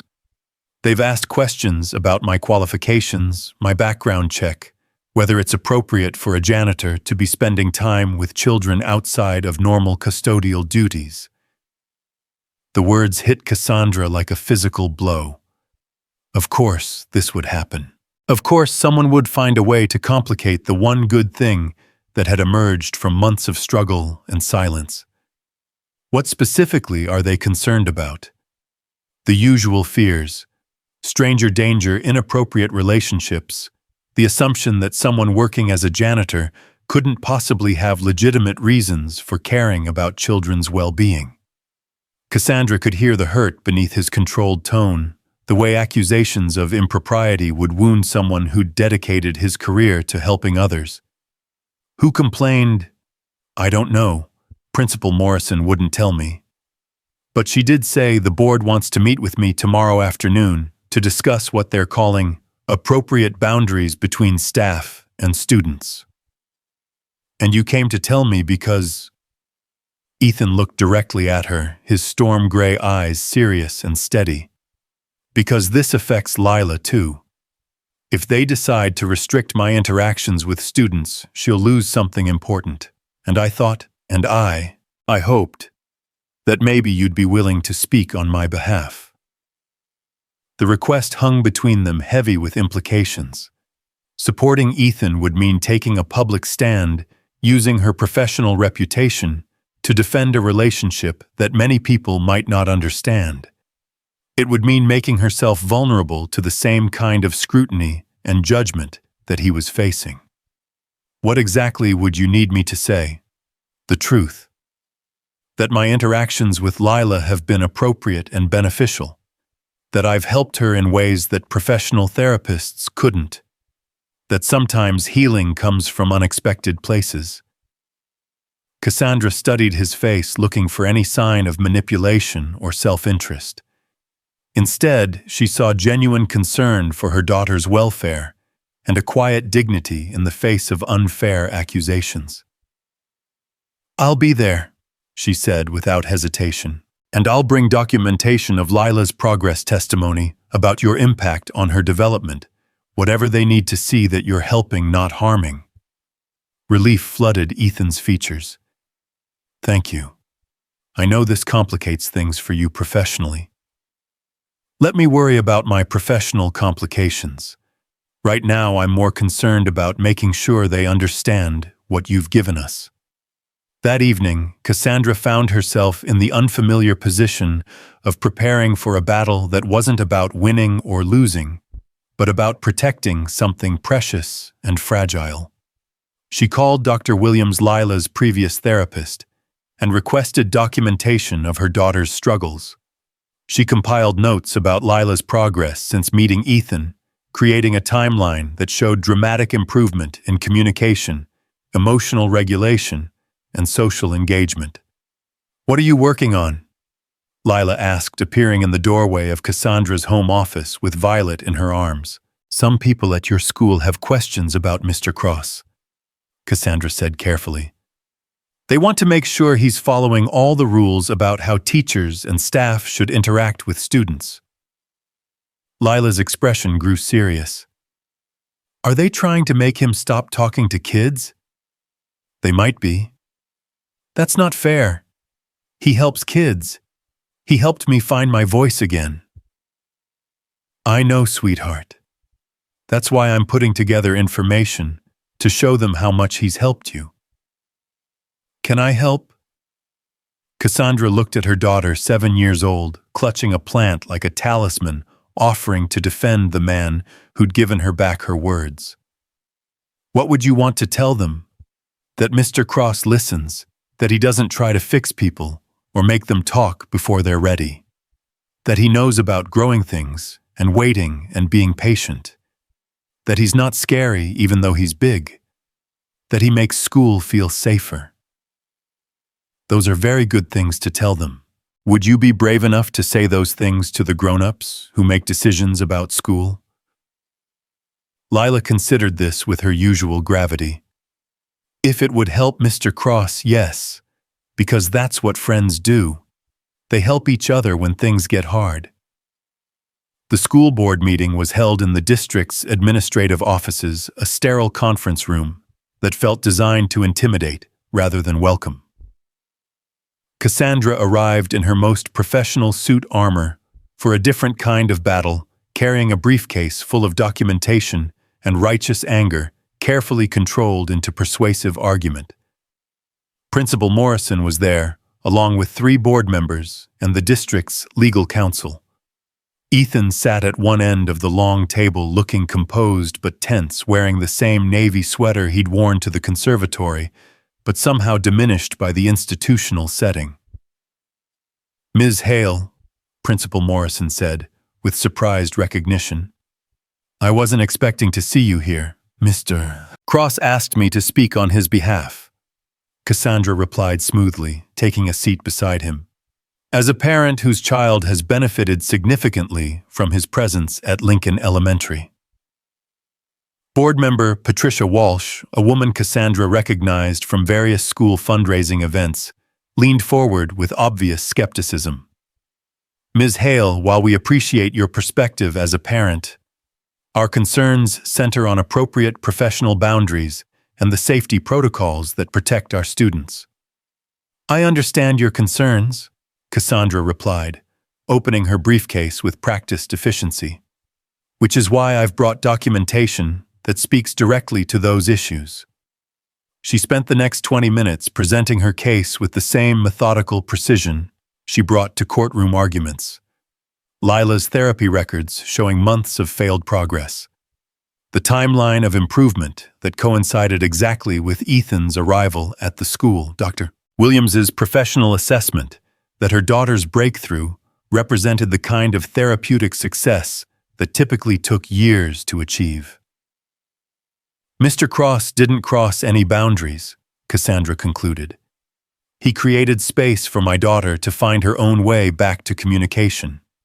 His background as a speech therapist, combined with his natural empathy and patience, made him uniquely qualified to help a child who'd been failed by more traditional approaches.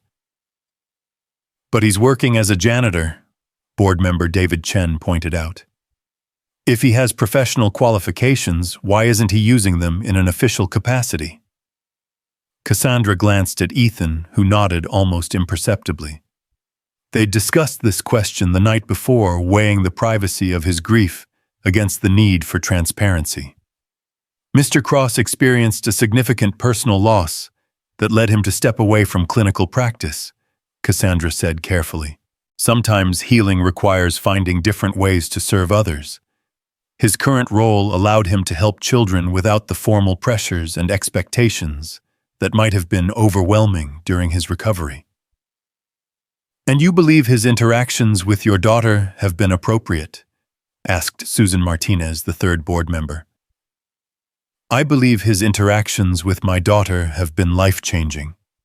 She went from 8 months of silence to speaking, laughing, and engaging with the world again. As a mother, and as an attorney, I can tell you that the evidence of benefit far outweighs any theoretical concerns about unconventional therapeutic relationships. Board member Walsh shuffled through papers with obvious discomfort. The complaints we received suggested that Mr. Cross was developing inappropriate attachments to certain students, spending excessive time with them outside of normal custodial duties. Then your complainants have failed to understand the difference between inappropriate attachment and appropriate care, Cassandra replied, allowing steel to enter her voice. Mr. Cross treated my daughter with the same respect and attention he would give any child in his care. His interactions were always in public spaces, always focused on her emotional and educational development, and always conducted with the kind of professional boundaries you'd expect from any qualified educator. But he's not an educator in an official capacity, Chen insisted. Neither are the lunch ladies who comfort crying children, or the secretaries who notice when kids seem upset, or the bus drivers who make sure everyone gets home safely. Schools work because caring adults look out for children in whatever capacity they serve. Mr. Cross simply brought professional expertise to that natural human impulse to nurture and protect. Principal Morrison, who'd been quiet through most of the presentation, finally spoke up. Ms. Hale raises valid points. I've observed Mr. Cross's interactions with students throughout his tenure here, and I've never seen anything that raised concerns about appropriate boundaries.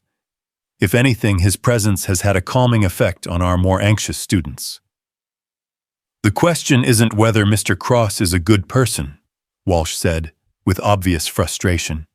The question is whether we can expose the district to liability by allowing informal therapeutic relationships to develop between staff and students.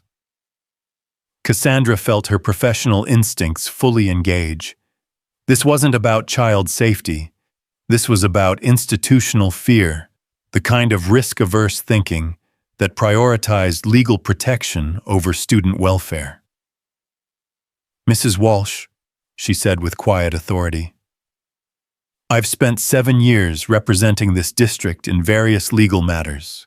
I'm intimately familiar with your liability concerns, and I can tell you with absolute certainty that restricting beneficial relationships between caring adults and struggling children exposes you to far greater risk than allowing those relationships to continue under appropriate supervision."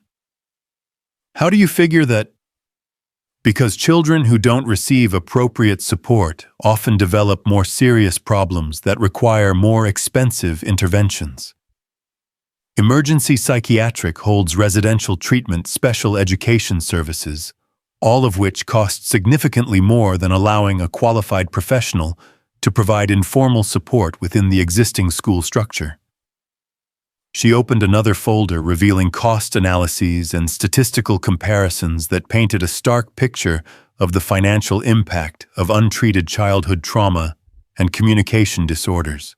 "More importantly," Cassandra continued, "you have a child who was failing to thrive in your educational environment, who is now succeeding. Removing the support system that enabled that success could be viewed as educational negligence, particularly given Mr. Cross's professional qualifications and the documented benefits of his intervention."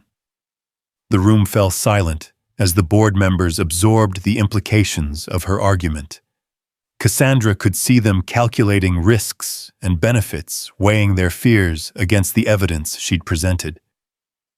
"What do you propose?" Martinez asked finally.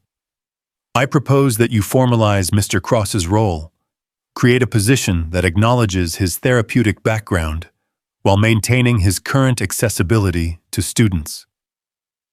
Assistant Counselor, Educational Support Specialist, whatever title allows him to continue providing the kind of help that turns struggling children into thriving ones."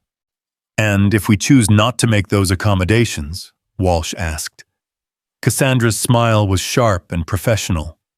"Then I'll be forced to consider whether my daughter's educational needs are being met in this district, along with any other parents whose children have benefited from Mr. Cross's support." The implicit threat hung in the air, not just the loss of one student, but the potential exodus of families who valued innovative approaches to child development. In a district that prided itself on academic excellence and community support, the message was clear. Protecting bureaucratic comfort zones wasn't worth sacrificing student success. "We'll need time to consider our options," Chen said diplomatically. "Of course. But I trust you'll move quickly. My daughter is expecting to see Mr. Cross on Monday, and disappointing children who've already experienced too much loss isn't something I'd recommend." As the meeting dispersed, Ethan waited for Cassandra in the parking lot, his expression unreadable in the fading afternoon light. "That was impressive," he said, as they reached their cars. "You argued like Lila's future depended on it." "It does, and so does yours. Mine." Cassandra turned to face him, fully surprised by her own emotional investment in his answer. "I meant what I said in there. About formalizing your role, about creating space for you to use your gifts in ways that help children. You're too valuable to waste on floor waxing and supply closets. And what if they decide not to accommodate? What if they choose the safe option and restrict my interactions with students?" The possibility sent a chill through Cassandra that had nothing to do with the October air. Losing Ethan's presence at school would mean losing the foundation of Lila's recovery. But more than that, it would mean losing the person who'd taught them both how to listen, how to wait, how to tend the invisible seeds of possibility with patient hands. "Then we'll figure out another way," she said firmly, "because Lila needs you, and..." She paused, gathering courage for a truth that felt both terrifying and inevitable. "And I think I need you too." The confession hung between them, more intimate than any physical touch, more vulnerable than any legal argument she'd ever made. Ethan's expression softened the careful distance he maintained, dissolving into something warmer and more immediate.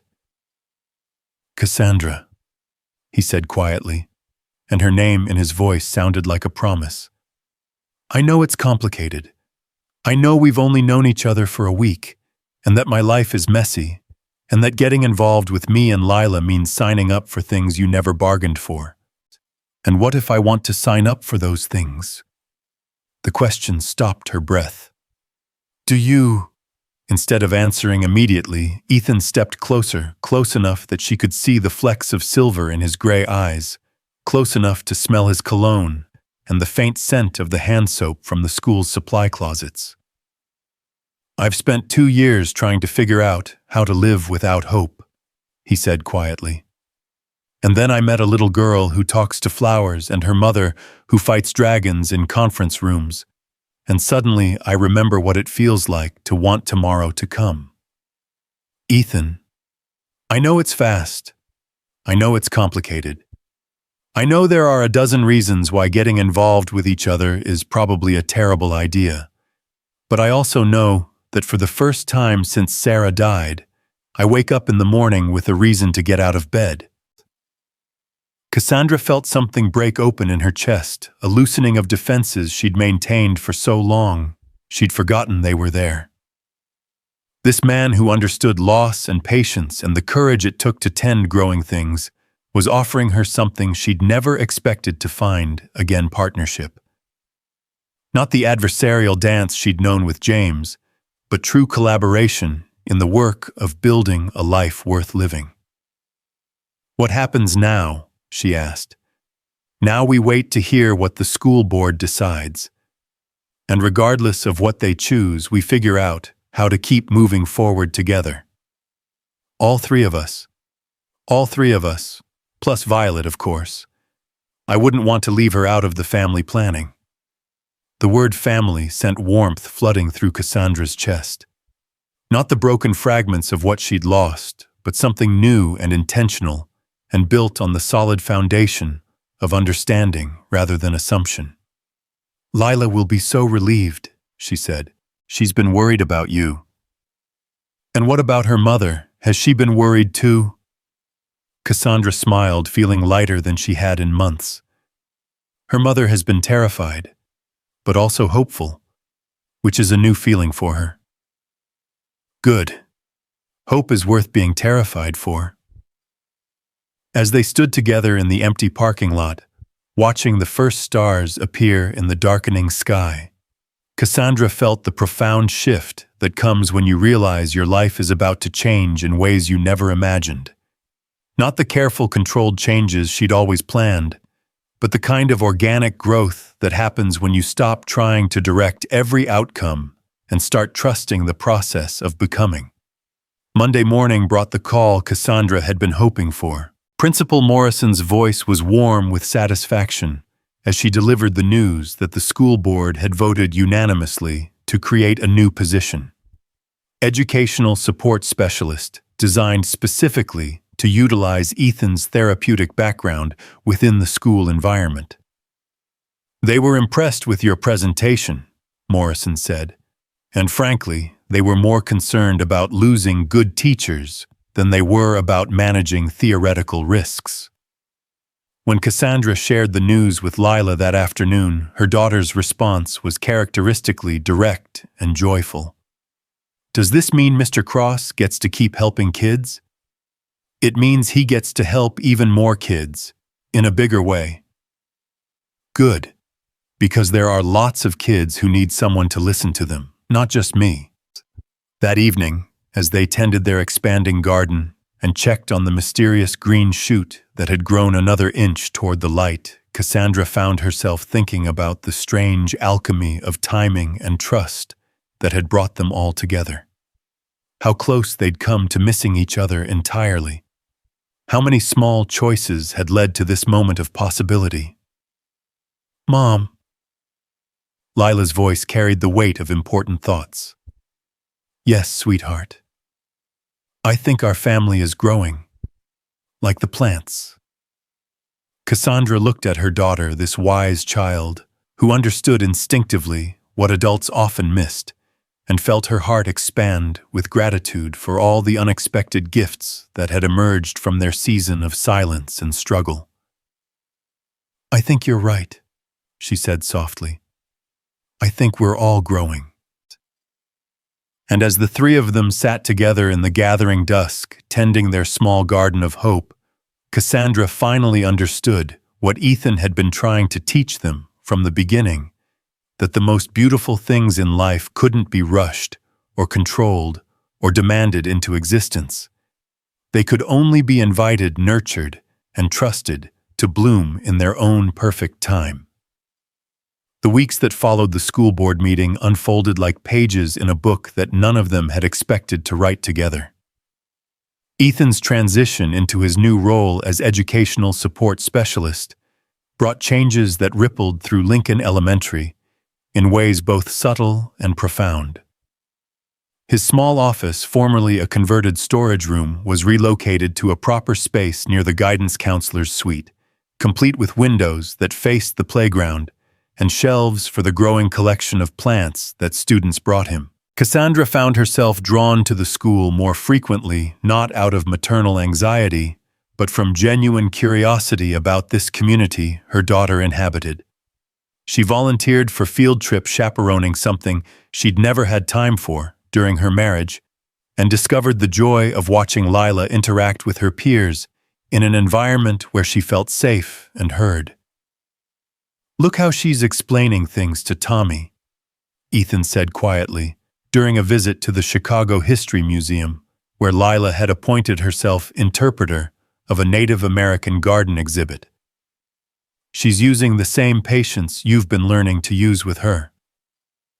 Cassandra watched her daughter demonstrate to a confused classmate how corn beans and squash grew together in mutually beneficial relationships, each plant supporting the others in ways that created abundance for all. The metaphor wasn't lost on her. This was what they'd been building together, this careful cultivation of space where everyone could thrive. She's becoming a teacher, Cassandra observed. Like her mother. I'm not a teacher.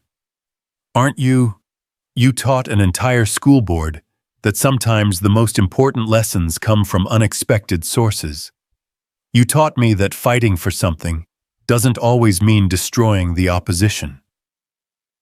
The observation surprised her. Cassandra had spent so many years thinking of herself as a warrior, someone who conquered rather than cultivated.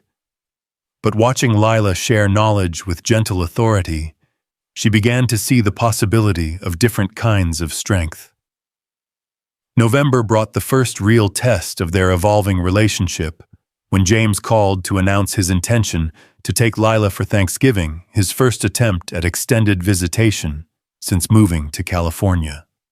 She can stay with Rebecca and me for a long weekend, he said over the phone, his voice carrying the forced enthusiasm of someone trying to convince himself as much as anyone else. Rebecca's really looking forward to meeting her properly. Cassandra felt her old instincts flare, the need to control, to protect, to fight this intrusion into the fragile stability they'd built. But Lila was sitting at the kitchen table doing homework while simultaneously conducting a conference with her plant collection, and the sight reminded Cassandra of everything she'd learned about trust and letting go. What does Lila want? She asked, surprising herself with the question. What do you mean? I mean, have you asked her if she wants to spend Thanksgiving in California? Because she hasn't seen you since August, and a lot has changed since then. The silence on the other end spoke volumes. James had always been someone who made decisions first and dealt with the emotional consequences later, a trait that had contributed significantly to the destruction of their marriage. She's my daughter too, Cassandra. I have rights. You do, but she has rights too. The right to be consulted about major disruptions to her routine especially when she's finally found her footing again. Disruptions. I'm her father, not a disruption. The pain in his voice was real, and despite everything that had passed between them, Cassandra felt a flicker of sympathy. James hadn't chosen to be the absent parent any more than she'd chosen to be the overwhelmed single mother trying to heal a traumatized child. I know you are, and I think Lila should see you. But maybe we could start smaller. Maybe you could come here for a day or two instead of taking her across the country to meet people she doesn't know. Rebecca isn't people she doesn't know. Rebecca is going to be her stepmother. The word hit like a physical blow, even though Cassandra had known it was coming. Rebecca, the young marketing executive who'd been the catalyst for their divorce, was now pregnant with James's child, and apparently eager to play house with the daughter he'd essentially abandoned.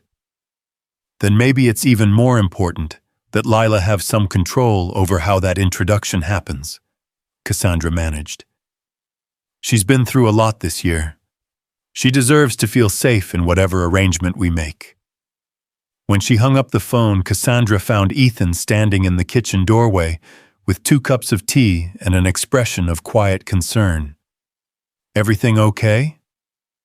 James wants to take Lila to California for Thanksgiving, to meet his pregnant fiancée and play happy family for a long weekend. And how do you feel about that? The question was so like him, not asking what she planned to do or how she intended to fight it, but simply checking in with her emotional reality. 6 months ago, she would have been drafting legal arguments and researching custody modifications before the conversation ended. Now she found herself actually considering her feelings instead of her strategic options. Terrified, she admitted. Not because I think he'll hurt her, but because I'm afraid she'll come back different. More withdrawn, more confused about where she belongs. And what does Lila think? As if summoned by the mention of her name, Lila appeared in the kitchen with Violet in her arms and a thoughtful expression on her face. I heard the phone ring, she said simply. Was that Daddy? Cassandra exchanged a glance with Ethan, who nodded encouragingly. Yes, sweetheart. He wants to see you for Thanksgiving. He's invited you to visit him in California. Lila considered this information that with her characteristic gravity, unconsciously stroking Violet's leaves as she processed. For how long? He suggested a long weekend, 4 or 5 days. That's a long time to be away from home. It is. How does that make you feel? Scared, Lila said immediately, then looked surprised at her own honesty. I want to see Daddy, but I don't want to go somewhere new with people I don't know when everything here is just starting to feel right. The clarity of her emotional intelligence never ceased to amaze Cassandra. At 7, Lila understood the difference between wanting to maintain a relationship with her father and feeling ready for the complicated dynamics of his new life. What would feel right to you? Ethan asked gently. Maybe Daddy could come here. Just Daddy, not the new people yet. So we could talk about things that are just ours before I have to share him with a whole new family. The suggestion was so simple and so wise that Cassandra felt foolish for not thinking of it herself. Of course, Lila needed transition time, neutral territory, the chance to reconnect with her father before being thrust into his new domestic arrangement. I think that's a wonderful idea, Cassandra said. Would you like me to suggest that to Daddy? Yes. And maybe Mr. Cross could meet him too, since he's important to us now. The casual inclusion of Ethan in their family dynamics made Cassandra's heart skip. When had that happened? When had this man who'd started as a helpful stranger become so integral to their lives that Lila automatically assumed he belonged in significant family moments? If Mr. Cross is comfortable with that, Cassandra said carefully. I'd be honored, Ethan replied simply. The conversation with James that evening was predictably difficult.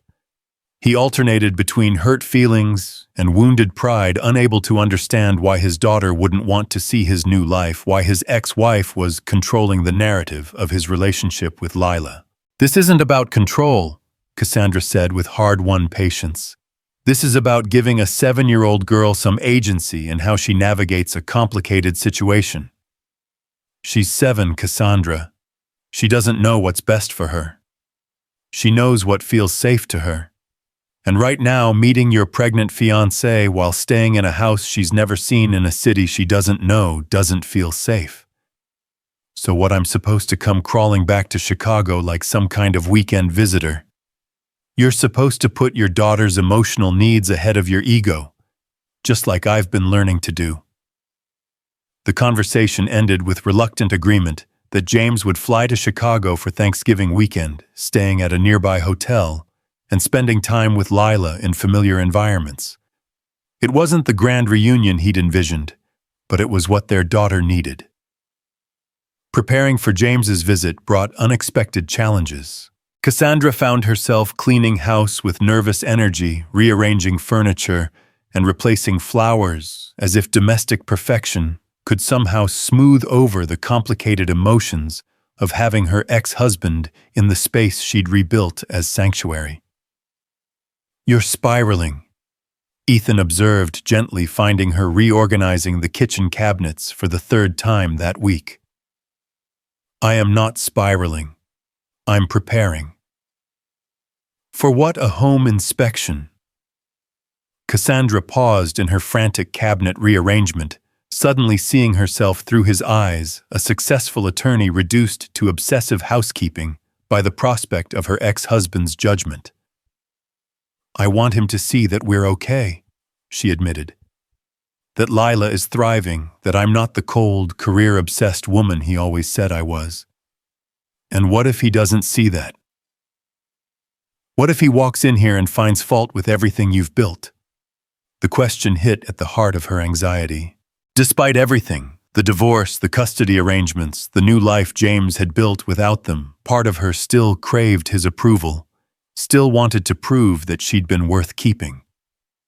"Then I guess I'll remember that his opinion doesn't actually change anything about who we are or what we've accomplished." "And what have you accomplished?"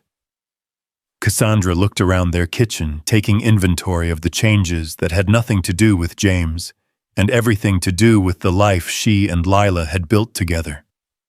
The windowsill garden where herbs grew in repurposed mason jars. The refrigerator covered with Lila's artwork and school notices that she actually read now. The breakfast table where they shared morning conversations about everything and nothing. "I've learned how to be present," she said quietly. "I've learned that my daughter is wise and funny and resilient in ways I never gave her credit for. I've learned that some of the most important work happens in silence and patience rather than action and argument. And I've learned that it's possible to love someone new without betraying what came before." Ethan's smile was soft and understanding, the expression of someone who knew intimately the courage required to risk caring again after loss. James is going to see all of that whether he acknowledges it or not. And more importantly, Lila is going to see how you handle his presence with grace instead of defensiveness, with confidence instead of anxiety. "I don't know if I'm capable of grace when it comes to James." "Then practice with me. Pretend I'm your difficult ex-husband coming to judge your life choices." What followed was an impromptu rehearsal session that dissolved into laughter as Ethan attempted to channel masculine arrogance and Cassandra practiced responses that prioritized Lila's comfort over her own defensive instincts. By the time they finished, she felt centered in a way that had nothing to do with perfect housekeeping and everything to do with knowing who she was and what she valued.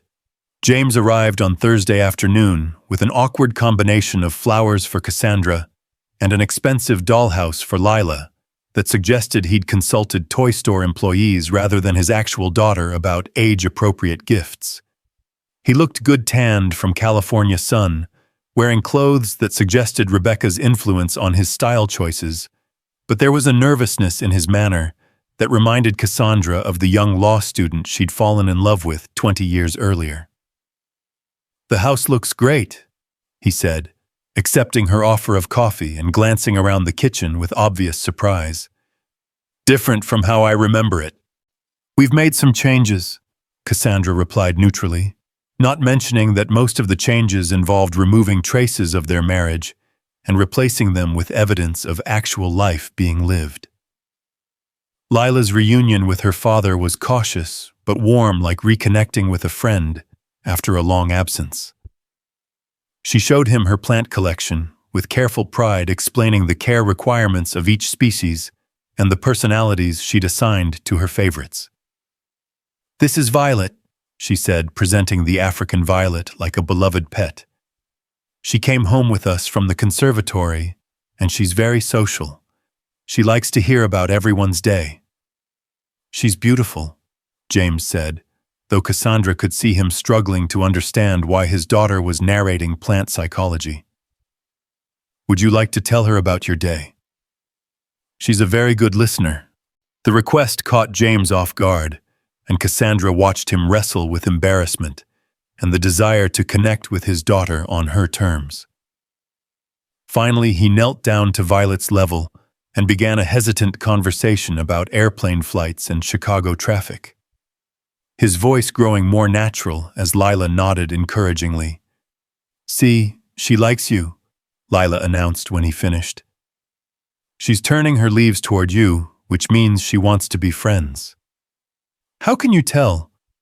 "Mr. Cross taught me how to read plant body language. He says plants are always communicating, but most people don't know how to listen." "Mr. Cross." And there it was, the moment Cassandra had been dreading and anticipating in equal measure. The introduction of Ethan into the complicated family equation, the acknowledgement that their lives had expanded to include someone James didn't know and couldn't control. "He's my friend from school," Lila explained simply.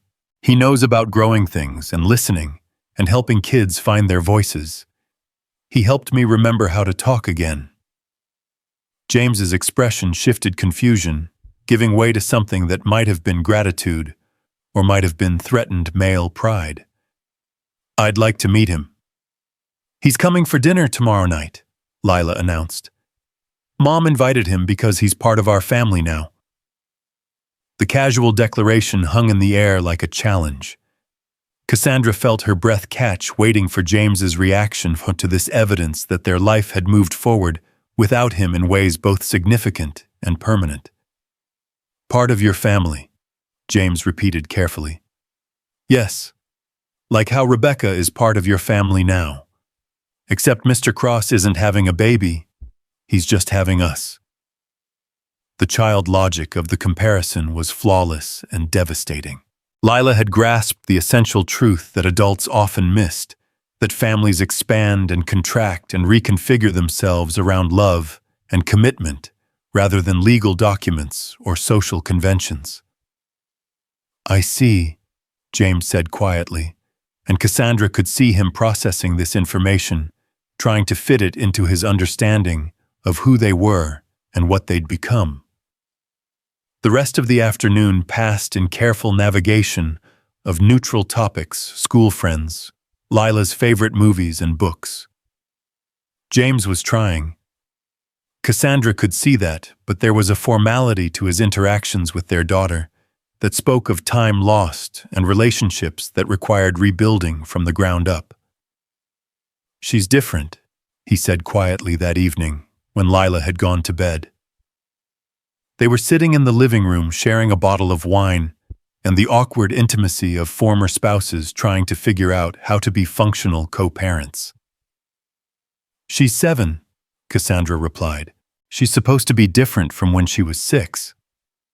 "That's not what I mean. She's more, I don't know, centered, confident. Like she knows who she is in a way that most adults don't. She's been through a lot this year. Trauma either breaks you or teaches you what you're made of. And what is she made of? Cassandra considered the question, thinking of her daughter's quiet wisdom, her capacity for forgiveness, her ability to see beauty and possibility in unexpected places. Resilience, compassion, the kind of strength that comes from learning to trust yourself even when the world feels unreliable. Like her mother. The compliment surprised her. During their marriage, James had criticized those same qualities as coldness, control, emotional unavailability. Now, filtered through divorce and distance and the perspective of his own failures, he seemed to see them differently. "I wasn't very strong when our marriage was falling apart," Cassandra said honestly. "I was angry and defensive and completely lost about how to fix what was breaking. We both were. I just dealt with it by running away instead of fighting." They sat in silence for a while, two people who'd once planned to spend their lives together, now trying to figure out how to share the life they'd created in their daughter. "Tell me about him," James said finally. "This Mr. Cross, who's become part of your family." The question could have been loaded with jealousy or resentment, but James's tone was surprisingly neutral, the voice of someone genuinely trying to understand rather than judge. "His name is Ethan. He was a speech therapist before he came to work at Lila's school. His wife died of early-onset Alzheimer's, and he needed time to figure out how to live without her. And he helped Lila start talking again. He helped her feel safe enough to start talking again. There's a difference. Are you in love with him?" The direct question caught Cassandra off guard. She'd been expecting jealousy or territorial behavior, not genuine curiosity about her emotional life. "I think I am," she said carefully. "I know I care about him in ways I didn't think I was capable of anymore." "Good. I'm glad." "You're glad?" "I'm glad you found someone who makes you happy. I'm glad Lila has another adult in her life who cares about her well-being. I'm even glad that you've both moved forward in ways that don't include me, because it means you're okay without me." The unexpected grace in his response made Cassandra's throat tighten with emotion. This was the man she'd married, thoughtful, generous, capable of putting other people's happiness ahead of his own wounded pride. "We're okay," she confirmed. "But we're also glad you're here. Lila needs her father, James. Not the weekend visitor or the guilty gift giver, but the actual father who knows her and cares about her thoughts and feelings. I want to be that father. I just don't know how to do it from California." "Then maybe it's time to consider whether California is where you need to be." Friday evening arrived with the nervous energy of a diplomatic summit. Cassandra had spent the day second-guessing menu choices and table settings, trying to orchestrate a dinner that would allow two important men in her life to coexist peacefully, while her daughter watched and learned about how adults navigated complicated relationships. Ethan arrived early as she'd known he would, carrying a small potted herb garden that he'd assembled for Lila, and a bottle of wine that suggested he understood the significance of the evening. "How are you feeling?" he asked, finding Cassandra in the kitchen, where she was obsessively checking the roast that didn't need checking. "Like a mediator trying to negotiate peace between warring factions, except the factions are the past and present of my personal life." "And what if they don't negotiate successfully?" "Then I guess we learn to live with beautiful, complicated messiness instead of perfect resolution." "I can live with beautiful, complicated messiness. Even if part of that messiness includes my ex-husband being more involved in our lives going forward."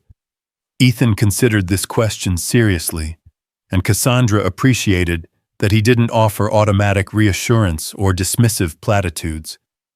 "James is Lila's father," he said finally. "That's not going to change regardless of geography or new relationships. And Lila deserves to have that relationship be as healthy and positive as possible. If that means more involvement from him, then I'll figure out how to make space for that.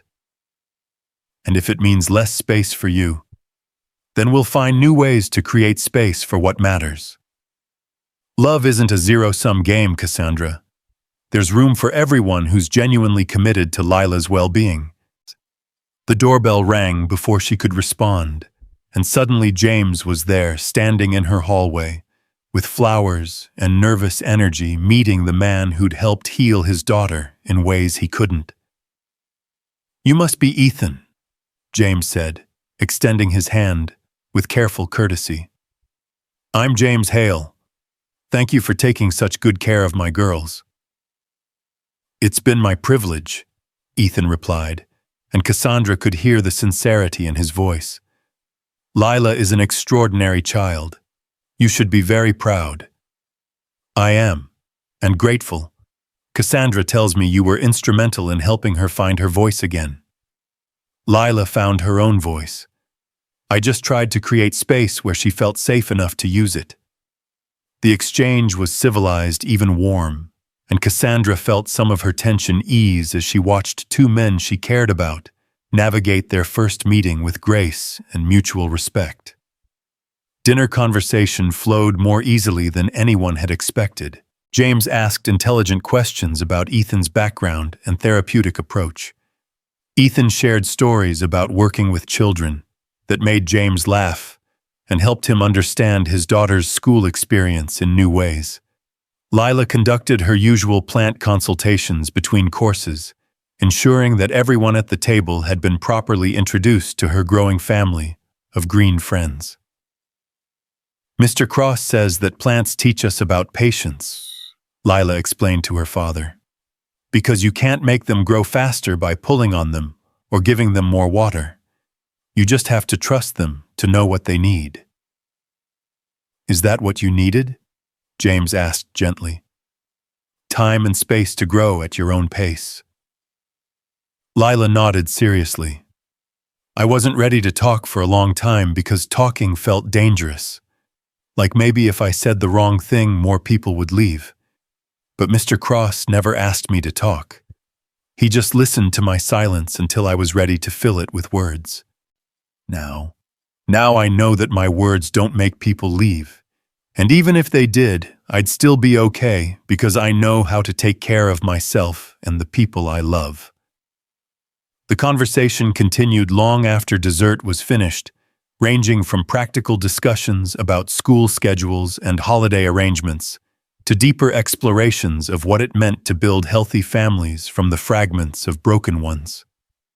By the time James left for his hotel, plans had been made for him to spend more time in Chicago, to be more present in Lila's day-to-day life, rather than a distant figure who appeared for major holidays and guilt-driven gift exchanges.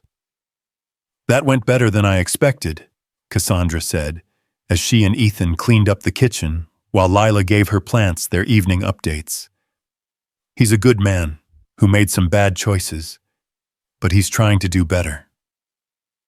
"Are you okay with him being more involved, really?" Ethan paused in his dish drying to look at her directly. "Are you asking if I'm threatened by your ex-husband wanting to be a better father to his daughter?" "I guess I am." "Then the answer is no. I'm not threatened by love, Cassandra. I'm not threatened by other people caring about you and Lila. If anything, it makes me feel more secure knowing that she has multiple adults invested in her well-being. And what about us? What happens to us if James decides to move back to Chicago? What do you want to happen to us?" The question hung in the air, loaded with possibility and fear and the courage required to build something new on the foundation of hard-won wisdom. "I want to keep growing," Cassandra said quietly. "I want to keep learning how to love without controlling how to support, without fixing how to build a life that has room for complexity and change and the beautiful messiness of real relationships. With me, with you." Ethan set down the dish towel and turned to face her fully, his expression serious and tender in the kitchen light. "Cassandra Hale," he said formally, "would you like to keep figuring out this beautiful, complicated life together? All of us, you and me and Lila, and even James when he's in town, and Rebecca when she's ready, and whoever else becomes important to our expanding definition of family. Are you proposing to me over dirty dishes? I'm proposing that we stop treating this like a temporary arrangement and start building something intentional. Something that can weather changes and challenges and the inevitable messiness of people trying to love each other well. Is that a yes to marriage? That's a yes to commitment, to partnership, to choosing each other every day and figuring out the details as we go. Before Cassandra could respond, Lila appeared in the kitchen doorway with Violet in her arms and a knowing expression on her face. "Are you getting married?" she asked with characteristic directness. "We're talking about it," Cassandra said carefully. "Good, because Violet says she likes Mr. Cross's energy, and she's usually right about people." "What else does Violet say?" Ethan asked seriously. "She says that families are like gardens. They work best when everyone has what they need to grow, and when the gardeners understand that different plants need different kinds of care." The wisdom of it filtered through a 7-year-old, and her beloved plant struck Cassandra as the most profound truth she'd ever heard about love and commitment, and the courage required to tend the invisible seeds of possibility. 6 months later, on a warm May morning that promised summer, Cassandra stood in Lincoln Elementary's renovated garden watching Lila address the school's end-of-year assembly. Her daughter, now 8, confident and radiant, with the kind of inner light that comes from being genuinely seen and understood, spoke into a microphone with the poise of someone who'd learned that her voice mattered. "When I stopped talking last year," Lila said to an audience of students, parents, and faculty, "I thought maybe I didn't have anything important to say. But Mr. Cross taught me that silence can be just as important as words, and that when you're ready to speak, people will listen." Cassandra felt Ethan's hand find hers, warm and steady as they watched their daughter, because that's what she'd become, their daughter in every way that mattered, share her story with characteristic wisdom and grace. "I want to thank Mr. Cross for teaching me about plants and patience and the courage it takes to grow. I want to thank my mom for learning how to listen without trying to fix everything. And I want to thank my dad for coming back to be part of our garden, even though it looks different than he expected." James, sitting in the front row with Rebecca and their 6-month-old son, smiled through tears that matched Cassandra's own. His decision to relocate his business to Chicago hadn't been easy, but watching him discover how to be the father Lila deserved had been one of the unexpected gifts of their complicated new normal. "But mostly," Lila continued, "I want to thank all the plants and flowers and growing things that taught me the most important lesson of all, that everything blooms in its own time, and beautiful things are worth waiting for." The applause was thunderous, but what Cassandra remembered most was the moment afterward, when Lila ran to their small group and threw her arms around all of them, Cassandra and Ethan, James and Rebecca, even baby Michael, who gurgled contentedly in his carrier, surrounded by the chaotic love of his complicated family. "We did it," Lila whispered as they walked home through streets lined with spring flowers. "We grew a real family." "We did." Cassandra agreed, thinking of all the seasons they'd weathered together, all the invisible seeds that had been planted in silence and darkness and patient hope. That evening, as they tended their expanded garden, where dozens of plants now thrived in carefully arranged harmony, Cassandra found herself thinking about the mysterious green shoot that had started it all. It had turned out to be a daffodil, golden and resilient, blooming faithfully each spring, as a reminder that the most beautiful things often emerge from the longest seasons of waiting. "What are you thinking about?" Ethan asked, finding her standing among the flowers with that familiar expression of quiet contemplation. "I'm thinking about timing," she said, leaning into his embrace as they watched Lila conduct her evening conference with her beloved plants, about how everything had to happen exactly the way it did for us to end up here. "Do you believe in destiny?" I believe in choice. I believe in the courage it takes to stay open to possibility even when you're afraid. I believe in the kind of love that makes space for growth and change, and the beautiful unpredictability of people becoming who they're meant to be. And what are you meant to be? Cassandra considered the question, looking around at the life they'd built together, not perfect, not simple, but authentic and alive and full of the kind of joy that comes from tending something precious with patient hands. Happy, she said simply. I'm meant to be happy. We all are. As the sun set over their garden and their daughter's laughter mixed with the sound of water trickling through soil, Cassandra finally understood what Ethan had been trying to teach them from the beginning, that the most profound transformations happen not through force or will or careful planning, but through the simple act of showing up each day with open hearts and the willingness to tend whatever wants to grow. In the gathering dusk, surrounded by the people and plants they'd learned to love with patience and wisdom, Cassandra Hale finally felt like she'd come home to herself. And in that moment of perfect clarity, she knew that every season of silence, every moment of doubt, every careful choice to trust rather than control had led them to exactly where they belonged together, growing, blooming in their own perfect time. The story of the mute girl who found her voice became the story of a family that learned to listen, and in learning to listen, discovered that the most beautiful conversations happen not in words alone, but in the quiet spaces between them, where love grows patient and strong and eternally hopeful like flowers reaching toward the light.